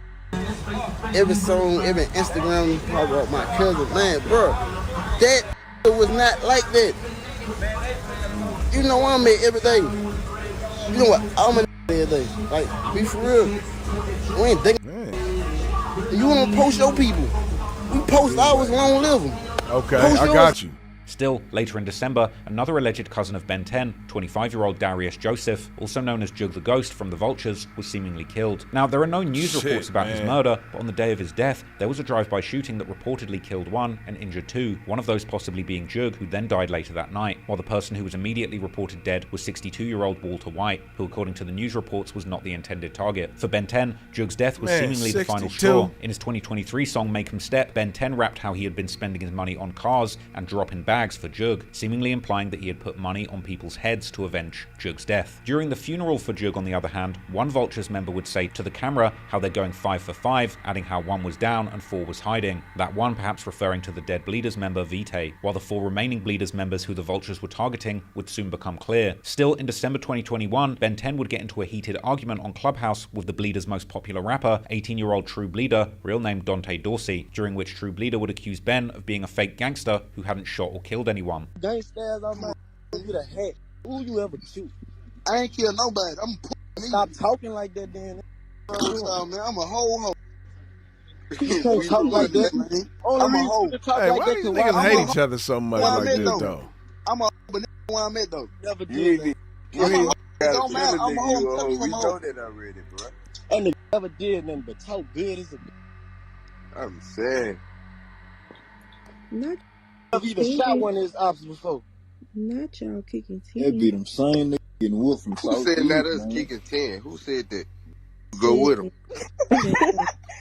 Then, in January 2022, the Bleeders released what was perhaps their most disrespectful song and music video yet, Pick Your Partner Up, a direct shot at the Vultures. In the song, True Bleeder's brother, Co-Bleeder, aka Oak Boy Coco, would rap how he will switch the Vultures down to see if they can really fly, while another Bleeder rapper called Peasy would rap how they've been killing their ops ever since Vitae died, implying how they had indeed been behind many murders against the Vultures. But their luck was about to run out, and on the 25th of February, while True Bleeder, Co-Bleeder, and some of their friends were leaving the Mall of Louisiana after a shopping spree, they were ambushed by what seemed like a planned assassination crew, who arrived with two cars and opened fire on the car of True Bleeder and the others, killing True Bleeder and his friend Cliff, real name Clifton Lindsay, on the scene, while injuring two others. And a gruesome video showing the aftermath of the hit was captured at the scene. Interestingly, after this truly shocking incident, it wasn't the Vultures who were doing most of the dissing, but rather none other than YoungBoy's 4K Trey crew personally. YoungBoy's brother B-Way Youngie would post a story right after the incident saying LOL with a laughing emoji, and also seemingly trolling everyone by liking a tribute post made for Bleeder. B-Way had a very personal reason to hate True Bleeder, as he had allegedly been shot by him in the past. Ben 10, who had just been arguing with True Bleeder online a few months earlier, posted himself on Instagram listening to True Bleeder's music, and filmed himself walking in that Mall of Louisiana while taunting how he can't go out like them other boys. And I go out like them other boys. 3 deep, you heard me? So I sent Nell 3 some shoes. He got like, no, no. I got Tay with me. These niggas went to the mall, bro. Yeah, it's the ground. What's that, gangster? Yeah, that's who I am. I am on location in there, man. Being in the mall. Yeah, I'm being. 4K Trey members would also reference the incident in their music. NBA Big B rapped in the song I Go, featuring P. Youngin, how they caught their ops slipping and killed 2, but all of them should have died. Herm's entire verse on the song, Soul Snatcher with Big B, can also be seen as a reference to the killing of True Bleeder, as he raps how they got the drop up on them boys, and how the ops' friends had been crying on Instagram afterward, which seems to be a reference to the Bleeders rapper 5'4" Don Dada. Herm also rapped how it was all fun and games when their ops were claiming the murder of his friend, which could be a reference to Marvin or Jug. But then the tables turned, as Herm gave money to some young members to slide back, seemingly referencing the murder of True Bleeder and Cliff. Fans even speculated that YoungBoy himself was referencing True Bleeder's murder in the song 4K Trey Baby, where he first states how his crew are killing or zipping their ops in the gang war before describing sending 30 shots through somebody's car door. Not just describing exactly what happened, but also seemingly taking responsibility for sending this hit, while the music video for the song begins with a scene that seems to portray 4K Trey member Who Gang D giving YoungBoy's instructions to 2 masked up shooters, who then pull off a drive-by like the very one that killed True Bleeder. Then, in April 2022, a few months after the gruesome double murder, the Vulture member Debug, real name Demetrion Grimm, whose brother Gmo had allegedly been killed by the Bleeders, was arrested and charged with the murders of True Bleeder and Cliff. However, in a surprising turn of events, which echoed what had happened to Boozilla's killers, the police couldn't find enough evidence, and the grand jury declined to formally charge him for the shooting, and he would continue to live the good life, traveling the country with his brother YKWHIFV, who seemed like he was about to sign a deal with YoungBoy's NBA label. Meanwhile, on Reddit, the online sleuths would gather lists about all the people who had allegedly been on the True Bleeder hit, these allegedly including both Debug and his brother, the Vultures rapper V, the 4K Trey member Who Gang Tay Life, and 2 other Vultures members called 1012 and CJ, as well as another 4K Trey member called Oaktown J, also known by the menacing name Headstone, who according to some Redditors actually plays one of the shooters in YoungBoy's 4K Trey Baby music video. But while the charges against Debug wouldn't stick, he too would eventually meet street justice, as he was killed in a 2024 triple shooting that we'll discuss more later. But meanwhile, after the murders of True Bleeder and Cliff, it would only take a few months for another body to drop, as 4K Trey's old rivals, the TMH gang, would end up losing another member. On the 28th of March 2022, at around 4 p.m., 20-year-old Frederick Harris, also known as TMH Free Throw, an alleged member of the Too Many Hitters gang who had been beefing with NBA and 4K Trey for years, was on Birch Street in the Northdale neighborhood when someone opened fire, hitting him multiple times. Free Throw would die at the scene, while the unknown shooter would flee the area. Man, look how that motherfucking street looked. Like, shit, like a drive-by on the street like Thank that, you, nigga. Brian. That We start motherfucker this look morning like with one breaking road. News from overnight. Baton Rouge police now identifying a man gunned down in senseless violence that happened yesterday. Police say 20-year-old Frederick Harris was shot like multiple times yesterday on Birch Street, which near Scenic Highway, just after 4 p.m. Officers say Harris died on scene and don't yet have a motive or suspect in custody, but if you have any information about the shooting, you're urged to call Crime Stoppers. That number is 344-7867. The murder of Three Throw went unsolved for years, but 4K Trey members would diss him regularly, making it clear that they wanted at least the public to think that they were behind the hit. In the song Make 'Em Step, where Ben 10 also mentioned about dropping bags for Jug, he also rapped about giving $2,500 for a Three Throw, which fans would read as him literally paying $2,500 for the hit, although some thought that Ben's calculations were slightly off and he was actually talking about $25,000, not $2.5K, while others figured that plenty of young crash outs in the trenches were probably really willing to kill people for just a couple thousand. Ben 10's young 4K Trey homie Bossman would also diss Free Throw on an Instagram snippet while showing a video of himself seemingly digging a grave for him. And Who Gang D, aka Scully, would also diss him in music, rapping on the song Grave Digging Season that somebody shot the Three Throw like it was basketball. The Bleeders, on the other hand, who were also close with TMH, were hinting on social media that they had gotten revenge for Three Throw, with Co-Bleeder writing on his Instagram story how they had sent a present to Free Throw from the afterlife. The get back that Co-Bleeder was talking about may have been a shooting in December 2022 when an alleged 4K Trey member named Oaktown J, aka Headstone, real name Jamal Abdul Aziz, was shot in the Oakley Apartments located in southeast Baton Rouge and taken to hospital in critical condition. According to hip-hop media sites, Jay had been released from jail only days before the shooting, while he would eventually pass away from complications related to the shooting, with some Reddit sources claiming that he had gotten sick at the hospital while recovering from his gunshot wounds. But that wouldn't prevent his ops from claiming the kill and dissing him, with TMH and the Bleeders member Teflon Webby, aka Web the Block, who according to online detectives was one of the people behind the shooting, rapping in one of his songs how he got get back for Lil Friezo, another nickname for Three Throw. Meanwhile, another TMH member, TMH 32 Shots, aka Monkey, the person who some believed was responsible for shooting up YoungBoy's grandmother's house years earlier, posted on social media in March 2024 how it didn't matter how long it took and people were going to die for Three Throw. Three Throw's alleged killer was eventually caught in 2025, turning out to be 31-year-old Joseph Jacobs, who is an alleged 4K Trey affiliate known as Quell, with 4K Trey members like Pistol P posting free him on social media following the arrest. A very interesting thing to post, since some people on Reddit had accused Pistol P himself of being responsible for the murder of Three Throw, and another unsolved murder we'll discuss later. But by this point, it was already the third body in 2022 that people were... Hey, how was they... I'm just trying to understand. How was they shooting anybody and running with them tight motherfucking pants on? On 4K Trey, now amounting to a grand total of 12 murders. As previously mentioned, by the end of 2022, YoungBoy's body count in his music had grown to 12 bodies and 1 child, as he made clear on his song This Not a Song, This For My Supporters. Several more murders would take place in the latter part of 2022, however it's likely that some of these murders occurred after YoungBoy recorded music referencing 12 bodies that didn't end up getting rolled out until after more murders had actually happened. For example, in May 2023, on the track I Want His Soul that was released on his Richest Op mixtape, YoungBoy's body count was still at 12, with YoungBoy promising to make it 13. Ironically, it was around this time that I was working on my original YoungBoy documentary, Real Killer or Fake Gangster. However, at the time, there were still many gaps in my body count, which was much less accurate than in this video. And at the time, I came to the conclusion that perhaps YoungBoy might have been embellishing the murders in his music, or at least broadly claiming the crimes of others as his own. However, as many in the comments on a Reddit post about this perspective noted, none of YoungBoy's enemies other than King Von had come out to talk down on and this was the perfect time to do it, right after he get pardoned and everything. Volumes. Indeed, it seems there was perhaps more truth to YoungBoy's lyrics than anybody first thought, but unfortunately for his enemies, he was far from done. In fact, things were just heating up, and only a few months later, another rival would end up dead. On the 5th of June 2022, 24-year-old Deontay Veal was gunned down at his house in Winnebago Street near Plank Road in broad daylight. Nigga, I done lost count. What number we on? Police are investigating 2 shootings that happened less than a mile apart from each other. Police say 24-year-old Deontay Veal was shot and killed on Winnebago Street. That's right off of Plank Road. We're told this happened at around 4:15 this afternoon.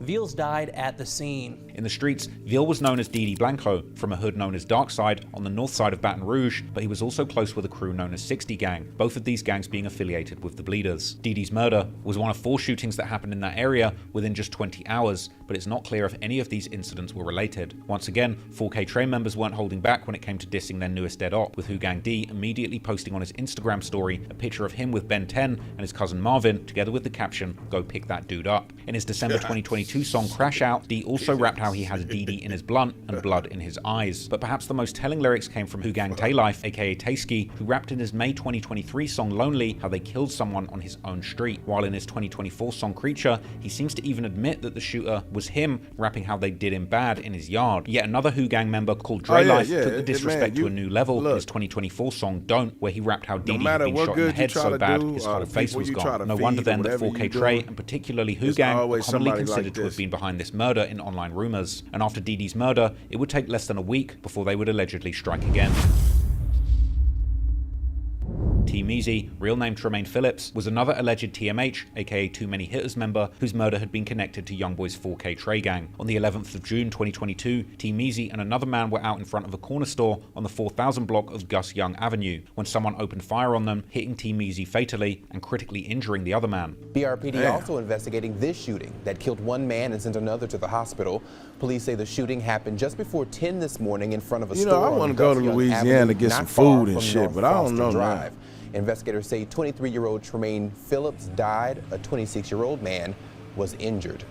And news in 6. After the murder, gruesome images were posted online, allegedly showing a fallen motorcycle and what was left of Measy's head on the pavement after he'd been allegedly hit in the face with a switch, with one Redditor accurately describing him as having his whole head blown off. His friends like the Bleeders rapper Ruger Rudy and TMH rapper TMH Joker paid tribute to Measy soon after his death and threatened to get back, while his ops like the Vultures member CJ began immediately dissing. One Instagram account specialized in the war between TBG and 4K Trey even posted DMs between Measy and someone else, where the other person appeared to threaten to kill Measy, but it's not clear who this person was. However, according to another Redditor, Who Gang Tay Life had posted right after Measy's death that he had been the last person to see him, essentially implying that he had been the shooter. While a few months after the murder, he posted a picture on Instagram with the caption, "Stood over old boy and watched his head jump," which people believed was a reference to the shooting of Measy and the graphic picture that was taken at the scene. In his September 2022 song called Why Me, Tay Life would even rap how he had to make sure that he hit someone in the head and how his head was bouncing like a basketball in the NBA 2K video game. These lyrics seemingly referencing either the murder of T Measy or Didi Blanco, which have both been connected to Tay Life in online rumors. In his 2024 song Op Shopping, Tay Life would also rap how he caught someone coming out of the store, which seemingly happened with Measy, who was indeed killed in front of the corner store.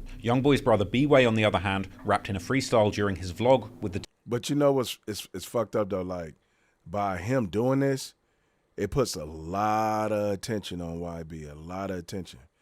And not only do that shit put attention, like, you just like pretty much like, here, I'm putting together the case for you.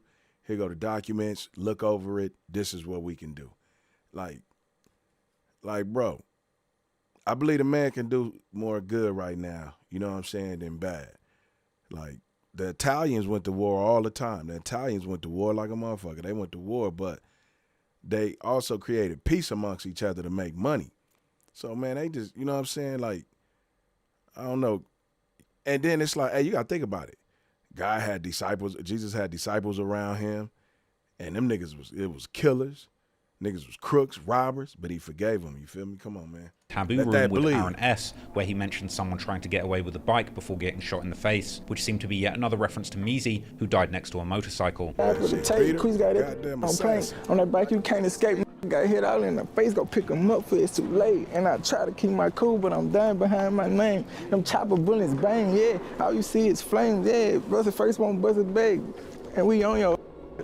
Also, NBA's Ben 10 has been connected to T Measy's murder, and that's not all, because according to some, Ben 10 has actually been the one to finance every one of the past 5 murders that I've mentioned, from True Bleeder and Cliff to Free Throw to Didi Blanco and finally T Measy. Meanwhile, TMH were looking for get back by any means necessary, and even people in jail weren't safe, with TMH 32 Shots, aka Monkey, who had allegedly shot up YoungBoy's grandmother's house back in the day, posted a video on his Instagram story seemingly showing the aftermath of him stabbing someone for Measy in jail. It was crazy. Fat Joe ain't got no eye no more. He can't see. Come on, little T Measy, stop playing. That pose ain't gonna troll no more, bro. But all you out there playing, supposed to be my partners, ain't josing me. You're getting thugged, you fall around me. All the ops who... Is he in jail? Is he in jail right now talking right now? Playing, you're talking, and everybody you know is gonna catch up with you. So you better choose the sidewalk. There had already been about half a dozen people killed in 2022 alone who were connected to YoungBoy's 4K Trey, but in September, they would allegedly catch their biggest score of the year as they would once again go against their oldest rival TBG, taking the life of one of their most beloved members.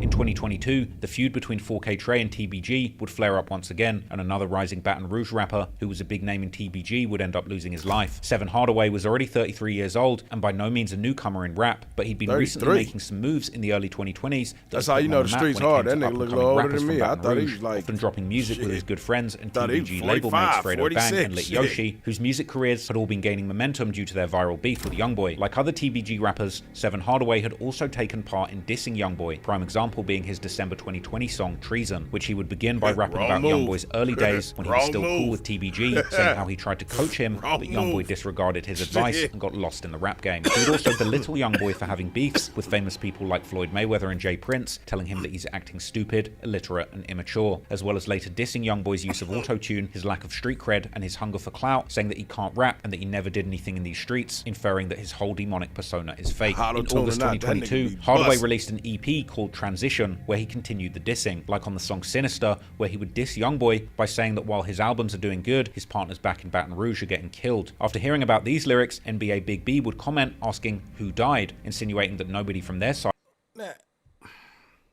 Well, all this shit going on, why they keep fucking with this man? Leave that man alone. God damn. Shit, like at this point, I gotta defend myself. Recently, however, just a month later, someone would end up dead. On the night of Tuesday, September the 20th, Seven Hardaway was standing in the parking lot at the Sherwood Place apartment complex. Hey, Ma, much love to rocking with me, man, and watching this motherfucker, close range. Tonight, one person dead after a shooting on Sherwood Common Boulevard in Baton Rouge. Emergency officials tell us they found the body when they arrived at the scene. The police were quick to determine that the homicide was gang-related, while TBG's ops would immediately begin dissing, with Vulture's rapper V posting on Instagram stories seemingly taunting TBG and laughing at Hardaway's death, while BBG member 4Times would post a picture of their fallen friend BBG Iraq, seemingly implying that Hardaway had played a part in his death. Baton Rouge authorities once again struggled to identify the shooter, turning Hardaway's killing into yet another grim statistic in the city's ongoing gang wars. But in the online rumors, a certain gang was held responsible, based in particular on the location where Hardaway was killed, Sherwood Place Apartments on Sherwood Common Boulevard. This would lead many to believe that Hardaway had been killed by B-Way's DHG set, although their turf is technically further north in the actual Sherwood Forest and Broadmoor neighborhood. Fans were also quick to point out how Hardaway had been dissing B-Way a few years earlier too, with the two then clearly having a personal beef that went beyond just B-Way's affiliation with YoungBoy and 4K Trey. Online sleuths would even point to one specific member of DHG, known as Sherwood Quest, a known shooter with deep ties to 4K Trey and even seemingly to YoungBoy himself, with one Redditor even claiming that Quest is related to YoungBoy and B-Way as first cousins, while another one stated that everyone in the city know it was Sherwood Quest who killed Hardaway. YoungBoy. Hey, it's like Reddit seemed like that's some police shit too, though. Reddit seemed like that's hella police. I know that's not my folks. Nuts TV was telling me that shit is police. Now I'm seeing all this shit. It's like, damn, everybody in there just like, oh, such and such shot this person, this person. Like, damn, nigga, do y'all know this shit? Like, this shit's on the internet is never coming down. Himself, on the other hand, had some interesting lyrics in his 2023 song F the Industry Part 2, where he raps how a paid hitter came all the way from New Orleans to kill someone in them apartments, which some believe refers to Seven Hardaway, while others think this is actually pointing towards Boulevard Quick, as both of them were killed inside of an apartment complex. Ultimately, the kill count was now a total of 15 by the end of 2022, and this was something that YoungBoy was ecstatic to get into the booth and brag about. Man, while the song would release for more than a 15. year after this murder, YoungBoy would later brag about having 15 bodies alongside one of the most frequently suspected shooters in NBA 4K Trey, Herm the Black Sheep, aka Bobo. For the jaw-dropping song My Bobo, we would see YoungBoy and Herm rapping back-to-back, appearing in a music video in two green jumpsuits, with YoungBoy openly claiming that NBA were up 15 bodies at the time of the recording, and YoungBoy would be heard boldly claiming that he will have people blitzed in the streets or hit in jail. YB even seemed to suggest that he could tell you about 5 bodies that Herm had caught personally, and bragging that he goes on drills behind Herm, watches him walk people down, with Herm doing people dirty on YB's orders, and YoungBoy expressing his excitement about watching the murders be reported on the news. Meanwhile, Herm would brag about never leaving clues and not being able to be caught, and he would go on to say that he tells YoungBoy about all the shootings that he's done for him, even outright claiming that he did the deed for YoungBoy and now he owes him one, eventually claiming that he will kill ops in front of their mothers. The song was one of the most flagrant and detailed instances of self-snitching in his whole... See? Now you see how I've been listening to this shit. I've been seeing Bobo in some videos. I didn't know Bobo get down like this, nigga. Shit. Damn. And he quiet to the motherfucker, boy. I tell you, be them quiet niggas to get your motherfucking career. And it makes you wonder how on earth these two actually had the confidence to release such a self-incriminating that nigga track. said, my Bobo, that's nigga, that mean nigga, I got However, love this for was a public show that YoungBoy still had hitters like Herm in his corner who I were wanna willing hear to do this. anything, and I mean anything, to protect YoungBoy and the NBA empire. Herm would raise eyebrows again in 2025 during the Massa tour when he would claim in an interview with Mogul State of Mind that he would do anything for YoungBoy, including tie his shoes or open doors if asked. You can't be too hard to hold the door open. Man, you can't be too hard, bro, to, you know what I'm saying, bro, close the door. Yeah. Man, like, what the f, man, like, I don't give a f if your shoe coming tight, bro, shit, I'm gonna tie that. You know what I'm saying? I'm gonna do whatever I gotta do to make this be how the f it's supposed to be. Loyalty, nigga. Man, Loyalty. He a millionaire. He ain't gotta be able to open up doors, close them. If it start raining, before he got an umbrella, man, if it start raining, got an umbrella, shit, my whole life, you know what I'm saying? Oh, man, you can't be too gangster, too hard to understand, man, bro. At the end of the day, bro, you gotta protect the brand, bro. Shit, for everything happened because of him, so, man, if he ain't straight, how the fuck you supposed to think when you protecting the golden goose, homie? You know what I'm saying? Yeah. He would go on to explain why he has so much loyalty to YoungBoy, claiming that if he wasn't in NBA, he would most likely be dead. That nigga down there like the Secret Service for that if nigga, you bro. Want NBA, where you feel like your life would be right now? I'd probably be dead. I'm probably in jail. Probably in jail. Realistically, YoungBoy's talent through music was both fueling the violent wars in the streets that he came from, but also providing lucrative opportunities for those gun-toting crash-outs in his orbit who would have had nothing better to do than lay their lives on the line for YoungBoy. YoungBoy was loyal to his people, and his people were so loyal to him in return, there was nothing they wouldn't do, from tying his shoes, to assassinations, to sitting down for life in prison if it meant protecting the man at the top of the mountain. And even after 15 souls had been taken to protect that man, things were far from over. Going into 2023, the 4K Trey killers had been getting more active than ever, and most likely, the count was already well on its way to the jaw-dropping 19 bodies that YoungBoy would claim in 2024. Sherwood Extendo, real name Courtney Brown, was a nephew of a rapper known as Tech, who is a member of an alleged gang known as Spider Gang, as well as the head of his own record label known as Spider Nation. However, the label and the gang might not exactly be strictly separate enterprises, as according to a recent October 2025 indictment, several people from the label were arrested and charged in a large-scale drug bust by the Baton Rouge police. These people not including the rapper Tech himself though. Sherwood Extendo was an old acquaintance of YoungBoy, as the two had done music together all the way back in 2016 when Extendo went by the rapper name Low Key Extendo. Tech also explained in his interview with Real Tune TV how every rapper in Baton Rouge was cool with each other in the beginning before the fame came, saying that he would also be in the studio with YoungBoy. Like if you just watch and pay attention, you can see like YoungBoy was with G Money at one point, you know what I'm saying? He used to be in the studio with us too. Yeah. Like he used to, like when I first met him, he was in the studio with Scotty. Scotty Kane, he used to be in the studio with him. He was about to sign with him. He was from New Orleans though, huh, Scotty Kane? He from BR too. I've been knowing him since I was like 13. I'm telling you, like since off the porch, like when I, you know what I'm saying? I've been knowing him. It like that so small, bro. Everybody know everybody. It's just the fame really all set up. When that started to get a spotlight, everybody wanted to be that. So it was like we all fighting for it, like crabs in a bucket, trying to climb to the top, pull each other down. Like the TBG rappers Fredo Bang and G Money, Tech and his partner Main Music, also of Spider Nation, were slightly older than YoungBoy and had been in the industry for years. Tech originally being signed to Master P's legendary No Limit imprint in the early 2010s, as well as later having buzz from songs like his 2016 hit Go Crazy with his partner Main Music. But after YoungBoy's career blew up, slowly a beef between the two would begin developing, with Tech seemingly choosing choosing the side of TBG in the war that had taken over the city, as Tech also had personal friendships with many people that 4K Trey had allegedly killed, such as TMH 3-Throw from the Too Many Hitters gang, who Sherwood Extendo was also heavily affiliated with, even sometimes being called TMH Extendo, as well as from gangs like TBG, one of the biggest ones of course being none other than G Money, with Tech dropping the song Through the Storm G-Mix in April 2018 to pay tribute to his fallen friend G Money. And so the dissing would eventually get increasingly more and more public, like later in 2018 when Tech threw shade at YoungBoy for having herpes. She like, you from where? I'm like, I'm from Baton Rouge. She like, where YoungBoy from? I'm like, yeah. She like, oh, like, what you mean? She, don't that boy got herpes or something? Y'all got that shit out there, whoop that whoop. Eventually, this would turn into a beef against the whole of the NBA. I mean, shit, he Trey. wrapped it in his song. I don't think like I say, you a sheep, anything. I'm a wolf. It's two difference. You better stay in your motherfucking league, old island, 4K Trey. Y'all 40 times 30, old as man.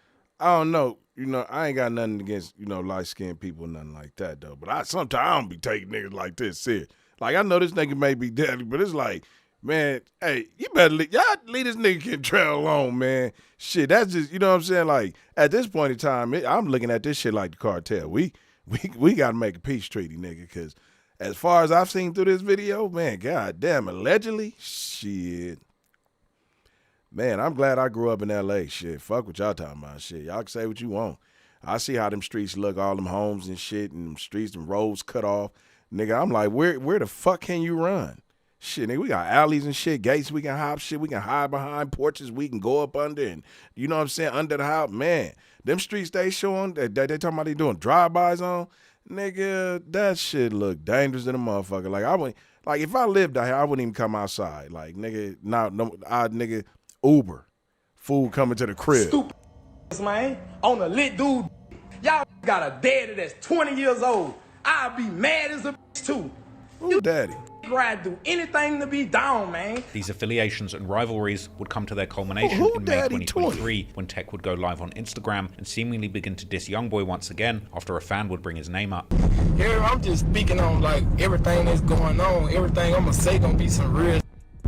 So get your little ugly, little creaky looking Brian. Give a about you or your favorite rapper. On both of y'all. Wrong with you. Know one thing, they scared of Luwak. I'm a one-man army. I'm just gonna bang. I ain't going for this shit. They know I ain't with that. They know I really on shit. Like, yeah, free R. Kelly. On your belly. Later that month, I know one thing, he's driving that car fast than a motherfucker while he talking. At the intersection of Gus Young Avenue and North Arcadian Thruway when someone opened fire at him through the passenger side window, hitting him multiple times, after which Extendo's car would crash into a utility pole. Today we learned the name of a person shot and killed along North Acadian Thruway yesterday. Baton Rouge police detectives tell us that Courtney Brown Jr. was at everything they showed where somebody then got hit or shot. Now, I hear where I'm from, niggas come out their shoes and shit like that. You know what I'm saying? Like, I'm just saying everybody that got shot then ran into a pole. Like, god damn, like, this how you know that, like, is plagued with just, like, drive-bys, like. When someone pulled up and started shooting.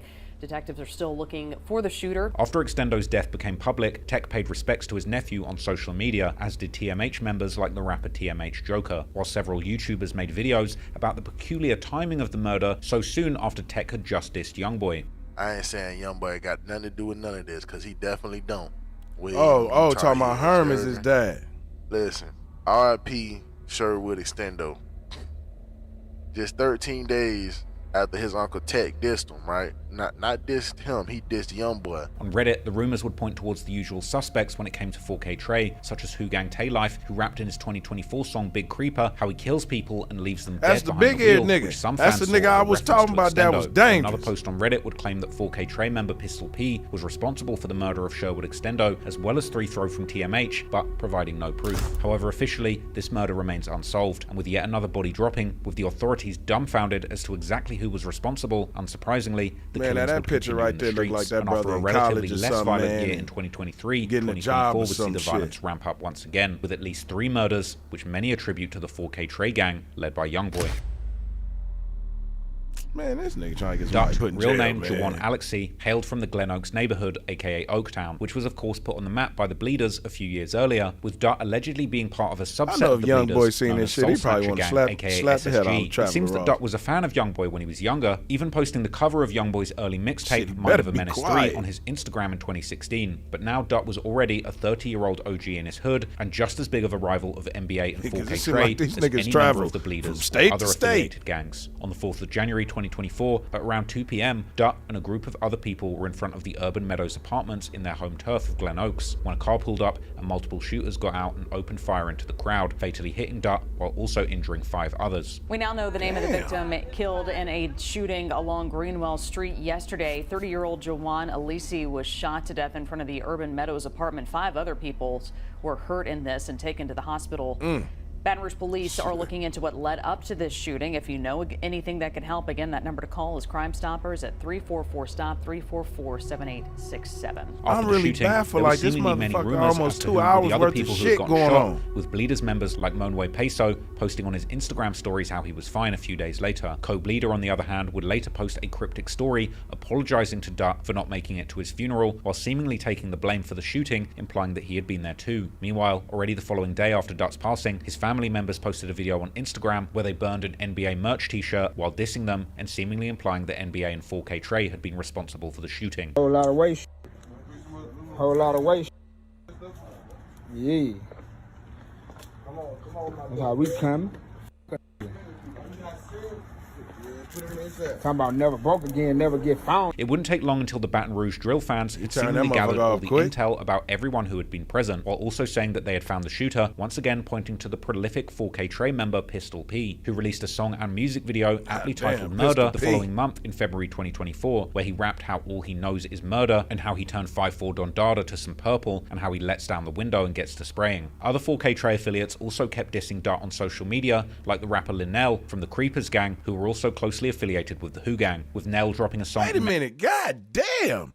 This motherfucker then went from NBA, 4K Trey, whatever, and then it was over here. This motherfucker all the way down here to the bottom where it ain't even no more room. Now we got the Creepers and SOG. I was about to say, what that nigga name? Soldier Boy. He SODMG. That nigga ain't got nothing. That nigga ain't got nothing on these niggas. Soldier, he just a clone gangster. These niggas is real 2024, where he had rapped about killing the members right latest here. Red One, referring to a Bleeders affiliate, which some thought to be a diss towards Dutt, and a possible admission that he had took part in the hit. Clearly, Pistol P was gaining a reputation online as one of the most often suspected shooters in the modern-day 4K Trey lineup. But again, with very little evidence to go on other than song lyrics, the authorities had little to go on, and in the streets, the violence would continue, with another murder playing out the very same month. Harley Ken, real name Kenneth Ray Payne, was a man with a long history in the Baton Rouge music scene, from managing clubs to his own attempts at coming up as a rapper in the early 2010s, to his long career as a manager for numerous artists, from early acts like Lil Fat and Scotty Kane, who had his own beef with YoungBoy back in the day, to contemporary artists affiliated with the TBG side of the war, like the late True Bleeder, and TG Commas, another rapper affiliated with the Bleeders, who's been having some major motion in recent years. Harley Ken was a businessman, but clearly he had chosen his side in the intertwined world of Baton Rouge's street politics and music industry. This hadn't come without consequences, because as Harley himself would once admit during one interview with Change of Plans YouTube channel, he had heard that there was money on his head in the city due to his affiliations, but he wasn't bothered, as he had been in the streets of Baton Rouge for so long that he knew what came with it. I've been in the same beef, I've been in the same, these that nigga tired. That's why they bother me. Like, it don't bother me that they say, oh, you got a bag on your head, this, man. It bother me, because I've been in this forever. It's like, shit, go around my life, I ain't going to know what he say. It's time. Whenever he says it's time, that's when I'm going to go. I don't feel nothing. Harley was also no stranger to the street life. For example, in 2022, he was arrested in most Austin, definitely. Texas on 3 felony warrants while carrying an AK-47 around a car dealership. On the 18th of January 2024, Harley was in La Place, about an hour's drive from Baton Rouge towards New Orleans. At around 8:30 p.m., officers would hear gunfire on Captain G. Bourgeois Street. When they rushed to the location, they found Harley slumped inside a vehicle, suffering from gunshot wounds. Paramedics attempted life-saving measures, but Is this the dude that was just saying he know what comes with the life and all that would sit back in a chair, relax?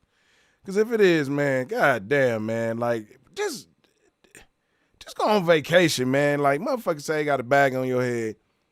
Man, niggas ain't gonna go to Thailand. They ain't gonna go to Japan. They barely want to travel. Go over there and chill out for a few years, relax for a little bit, then go home. But don't go in the area where they're going to try to clap you and Couldn't shit. be revived and was ultimately pronounced dead on scene. The news about Harley's death would soon reach the Louisiana hip-hop news media, and soon after, friends and foes would begin reacting on social media, with Bleeders members seemingly being left in shock. But if you listen to him, he just sounded like he was tired, post dog. pictures Like, of their dead it, friend, man. YKWHIF They Carr, catch as me, if they implying catch that me. Harley's murder had been a get-back for Carr. Fuck that One of the shit. Vulture's most infamous shooters, known as 1012, posted a story on Instagram with his song Barefoot Vulture Mix, a remix of a song by TG Commas and Fredo Bang, where 1012 raps what sound like unbelievably pointed lyrics towards Harley, saying how he's coming for the businessman, as if they had already tried to kill Harley before. The post was also accompanied by a fishing rod emoji, the implication clearly being that the Vultures had caught something they'd been looking for. The rumor that the Vultures had killed Harley as a get-back for Carr would quickly gain legs on Reddit, with one alleged local from LaPlace adding that Harley was supposedly killed by a local gang who were affiliated with the Vultures, while another local who had seemingly heard the shooting take place would add how the gunshots from the night still haunted their soul. The killings were clearly not confined to those who were the biggest factors in the streets. Now, even doing business with people involved in this Baton Rouge gangster rap war could make you a target, and not less than a month later, the final life would be taken in the lead up to YoungBoy's bold statements of being responsible for 19 murders in his city. You hear how he said that? In the city. 25-year-old Sage Like he on Wilson, SVU also known or as some Sage, shit. was an alleged member of the SOG, aka Sleep or Grind Gang, who, as mentioned, are closely affiliated with the Bleeders, and Sage could sometimes be seen in their music videos. On the 22nd of February 2024, Sage was on the 11,000 block of Susan Avenue in the North Sherwood Forest neighborhood when a shooting would take place, and Sage was hit. He was transported to a hospital where he would pass away from his injuries, and right after the shooting, the police would seemingly have What's no Sage idea do? of He any ain't say- suspects or a motive, and not much has seemingly changed since then, because over a year later in May 2025, Baton Rouge police would put out a statement asking for any information related to the murder. Tip for you, they're calling in for your help in an unsolved murder. Baton Rouge police say they are looking for information in the shooting death of this man here, Sage Wilson. Police say Wilson was shot on Susan Avenue last February. Now his family and detectives are calling for answers from the community. If you know anything that can help, investigators piece this one together. Call Crime Stoppers 344. Stop 344. Ain't nobody calling. Like always, on social media and sites like Reddit, rumors about possible suspects have been circulating from day one, as people would point out how several Vultures members were posting tributes to their fallen member YKWHIF Carr the following day after Sage's death, with people soon coming to the conclusion that Sage, like the other SOG member Mugotti, had both been getbacks for the murder of Carr. 4K Trey members were Hey, why all the pictures you see, they all like this? Like all of them like this with the tight pants on like this.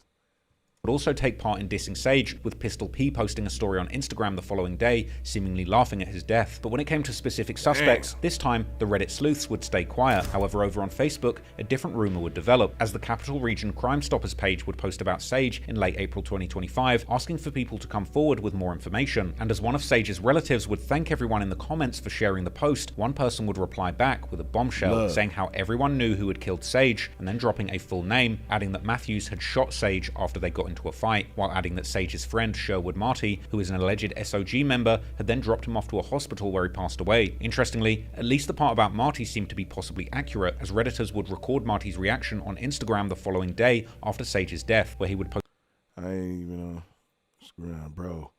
I ain't gonna lie, this one right here, hot different. For real, bro. We was supposed to get rich and go retire together.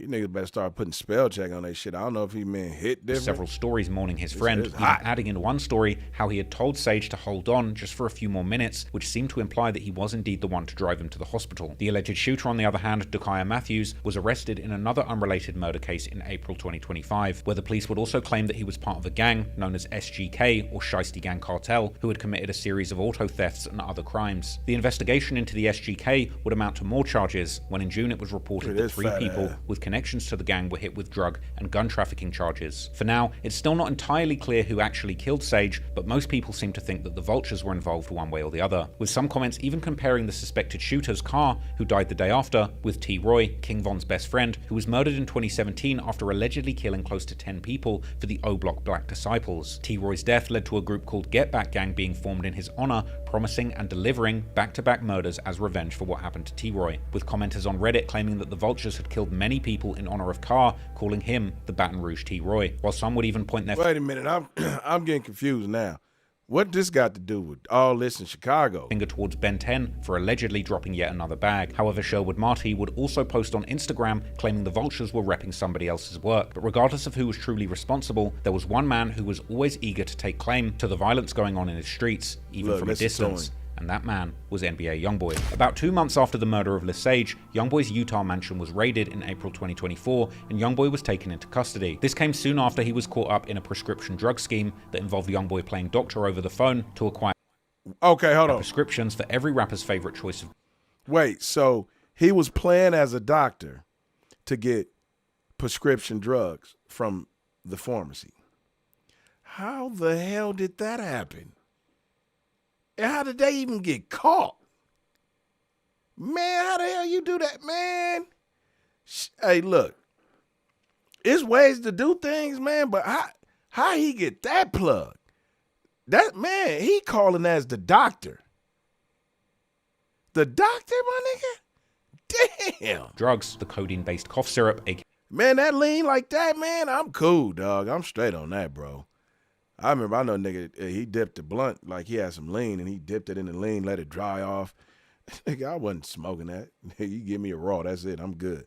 Other than that, I'm cool, but it got him playing as the doctor. Damn. Lean. But this, in combination with his earlier gun charge, didn't stop YoungBoy from dropping new music. And on the 9th of June 2024, DJ Academics would post a song from YoungBoy on his page titled Tears of War, while sending a message from YoungBoy to his fans, saying that this had been the last song he recorded before the raid. In the song, YoungBoy would update his body count to a jaw-dropping 19, while daring his ops to go and tell people he's lying. As we've covered throughout this video, no fewer than 19 rivals of YoungBoy's 4K Trey Camp have lost their lives. Tomorrow, I'm knocking these motherfuckers. Whether YoungBoy truly paid for all of these 19 hits or not, you could certainly argue that many of these men might still be alive today had YoungBoy's career never exploded the way it did. Had his 4K Trey affiliates never been elevated with the money, influence, and power that came with his rise to fame, none of this might have happened. In other words, even if he didn't personally pull the trigger, I feel like that one was hella personal to him, bro. May well have helped fuel one of the deadliest eras the Baton Rouge streets have ever seen. This is also no exact math, and even before YoungBoy was locked up in mid-April 2024, at least 2 more rivals would pass away in Baton Rouge during incidents that some have connected to. One of the songs, he said one of his boys got hit. He I think, I don't know if it was coming home from school or coming home from work, but he wasn't with that life. And that fucked him up too. Like, man, hey, this dude got a lot of pain, homie. Just hearing this shit right here, bro. Man, bro, damn.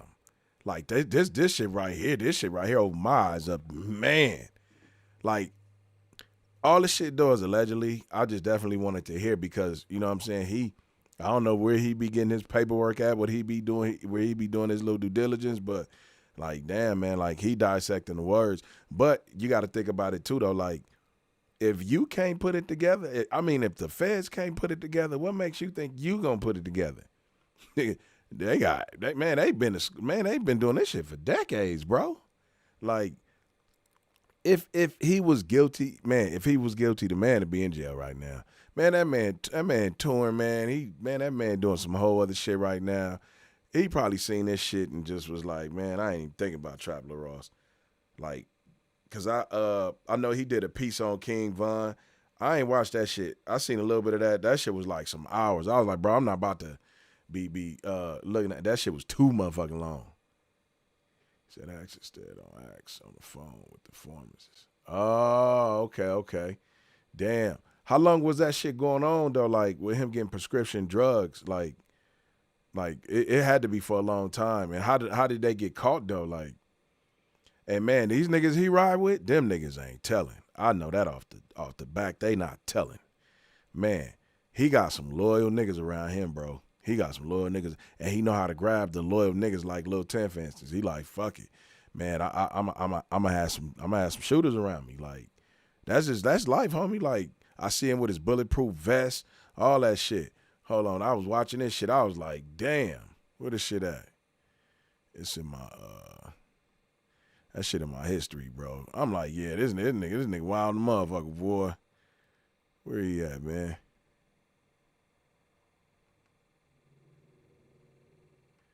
Man, y'all got my shit. Look at NBA all the way down. Damn, man. I don't know if I say, here it is right here. I was like, man, this nigga crazy to the motherfucker, man.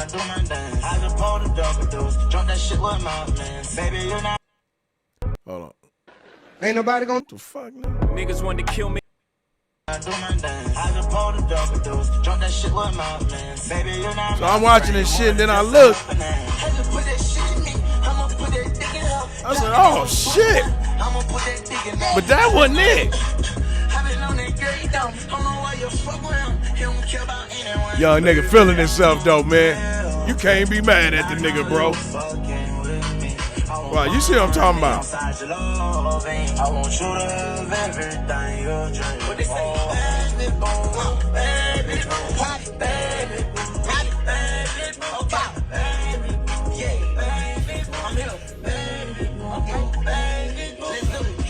Here it comes.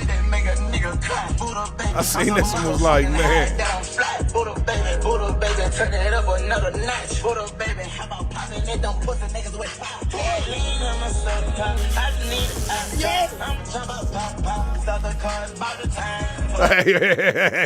Hey, man. Hey, man. I ain't never seen a nigga this happy with a green bean, man. Shit. Hey, it's like after he got that part and he like, I'm riding with it. That nigga said, yeah.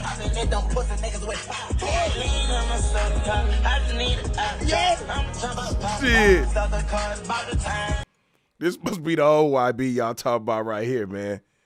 Because the other one I seen in these videos, man, I don't know, shit. Can he do yerks now? I hope he don't fuck with them motherfuckers. Leave them motherfuckers alone, man. Shit. Keep syrup, shit. But, man, I seen this shit and was like, hold on, bro. Like, man, like, where is he at where he can ride with this like this, man? And, like, is he, like, is he just pardoned from all this shit? Like, Fucking hide down flat, Buddha baby, turn it up another. Oh, this new? This ain't the old YB? This the new YB? This the new YB. You mean to tell me he riding around like this right now?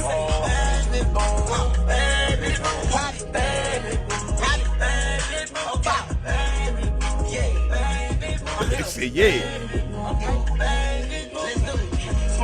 Shit that make a nigga cry, Buddha baby. I'm so motherfucking high that I'm flat, Buddha baby, turn it up. He fucked me up with that little dance right there, though.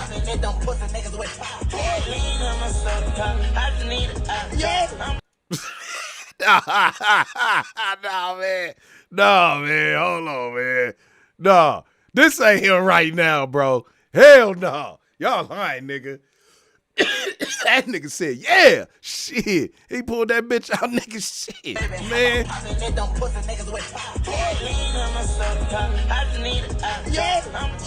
I ain't gonna even lie to you. I already robbed niggas like this. Like, that be having this much shit going on in their life. Like, and I'm in the car and I got to go like this every 2 motherfucking minutes while he talking about some, yeah, shit, nigga.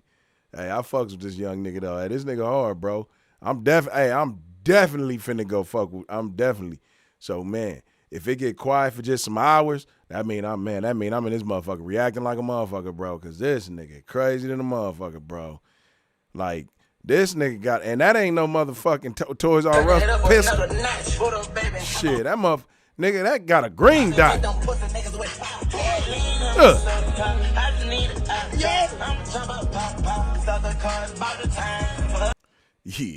Yeah. He take Ritalin. He take Ritalin like a motherfucking nigga. I know. I got homies like this. Like, man, that just don't stop moving. Like, shit, them niggas don't stop moving. Fuck, man. God damn, man. Shit. Nah, I ain't gonna react to none of their songs on here, man. I definitely gotta go look and see what songs, cause man, like a lot of songs I've been putting up, that shit been blocked in like everywhere. That should be like, you can't, it can't be seen. Like, it just can't be seen. Like, all of them are just pretty much sitting in my draft. But I'm going to go make the Patreon, like y'all said, man, make that shit for free. And then I'll just dump them over there, I guess. You know what I'm saying? So, shit, hopefully Patreon let a nigga do them. Shit, I thought Patreon is where you put, like, the naked holes and all that stuff, man. Shit, don't give me the line. Shit, I know y'all niggas be over there on Twitch. Matter of fact, I got Twitch too. I need to load that motherfucker up. But yeah, nah, I'm finna definitely get into his shit, bro. Like that documentary, that shit really got me like, man, because when I start studying niggas, I really want to learn about like what they doing, you know what I mean, and why people look at them the way they look at them. Like, man, dude trying to change his, well, y'all say this him now. Shit, I don't know. I get either he just feeling himself right now, or man. Yeah, nigga, I'm him. Shit. Hey, nah, though. Hey, man, bro. The music y'all been sending me from him, dog. Even though the nigga be rapping about some of the stuff he be rapping about, I be like, damn, this shit is hard. Like, man. Now, see out here where I'm at, I can ride around and play his music here. Like, niggas in the West be wanting me to, like, you know what I mean, like, react to their music. But I'm like, nah, hell nah. Nigga, y'all be dissing each other, gangs here and shit, nigga. Like, nah, nigga, I ain't doing that. No, I ain't make it to my age for no reason, nigga. Shit. Stupidity kills the man. Shit. But, hey, man. But shit, bro. Hey, man. Hey, thank y'all, man, for real, dog, for coming in and rocking with me, man, and putting this up. Like, I think I'm going to probably start going live at night and shit, probably like about 9. You know what I'm saying? Ain't no telling when they going to get off now, though, but, you know what I'm saying? I can see y'all can hear me good and shit, and, man, the shit came out cool, man. Hey, y'all motherfuckers, hey, y'all family now, homie, so lock in, shit. we finna skyrocket our shit, homie. Watch, we gonna do something totally different from everybody. Man, this channel for us. Fuck that. This for us. Shit, nigga, the mob, nigga, the family. Shit, because that's what y'all is now. But shit, man, I'm going to go get some food, dog, and I'm going to eat real quick, and I'm finna get on these motherfucking videos. Because I definitely, I'm thirsty to hear this shit now. Especially, I want to hear the letter to Dump, and then the one that they said, this is not for me, or something for my supporters or something like that. And then Graffiti is another one I got coming. Man, and I'm just hoping they let me put that one up. And then it's a few others that I got coming up too.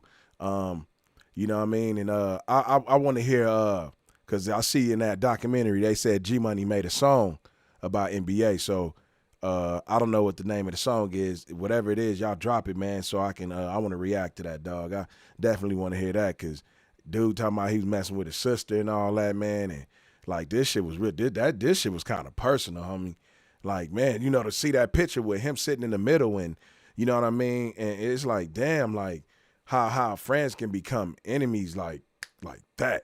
Like homies can like become, man.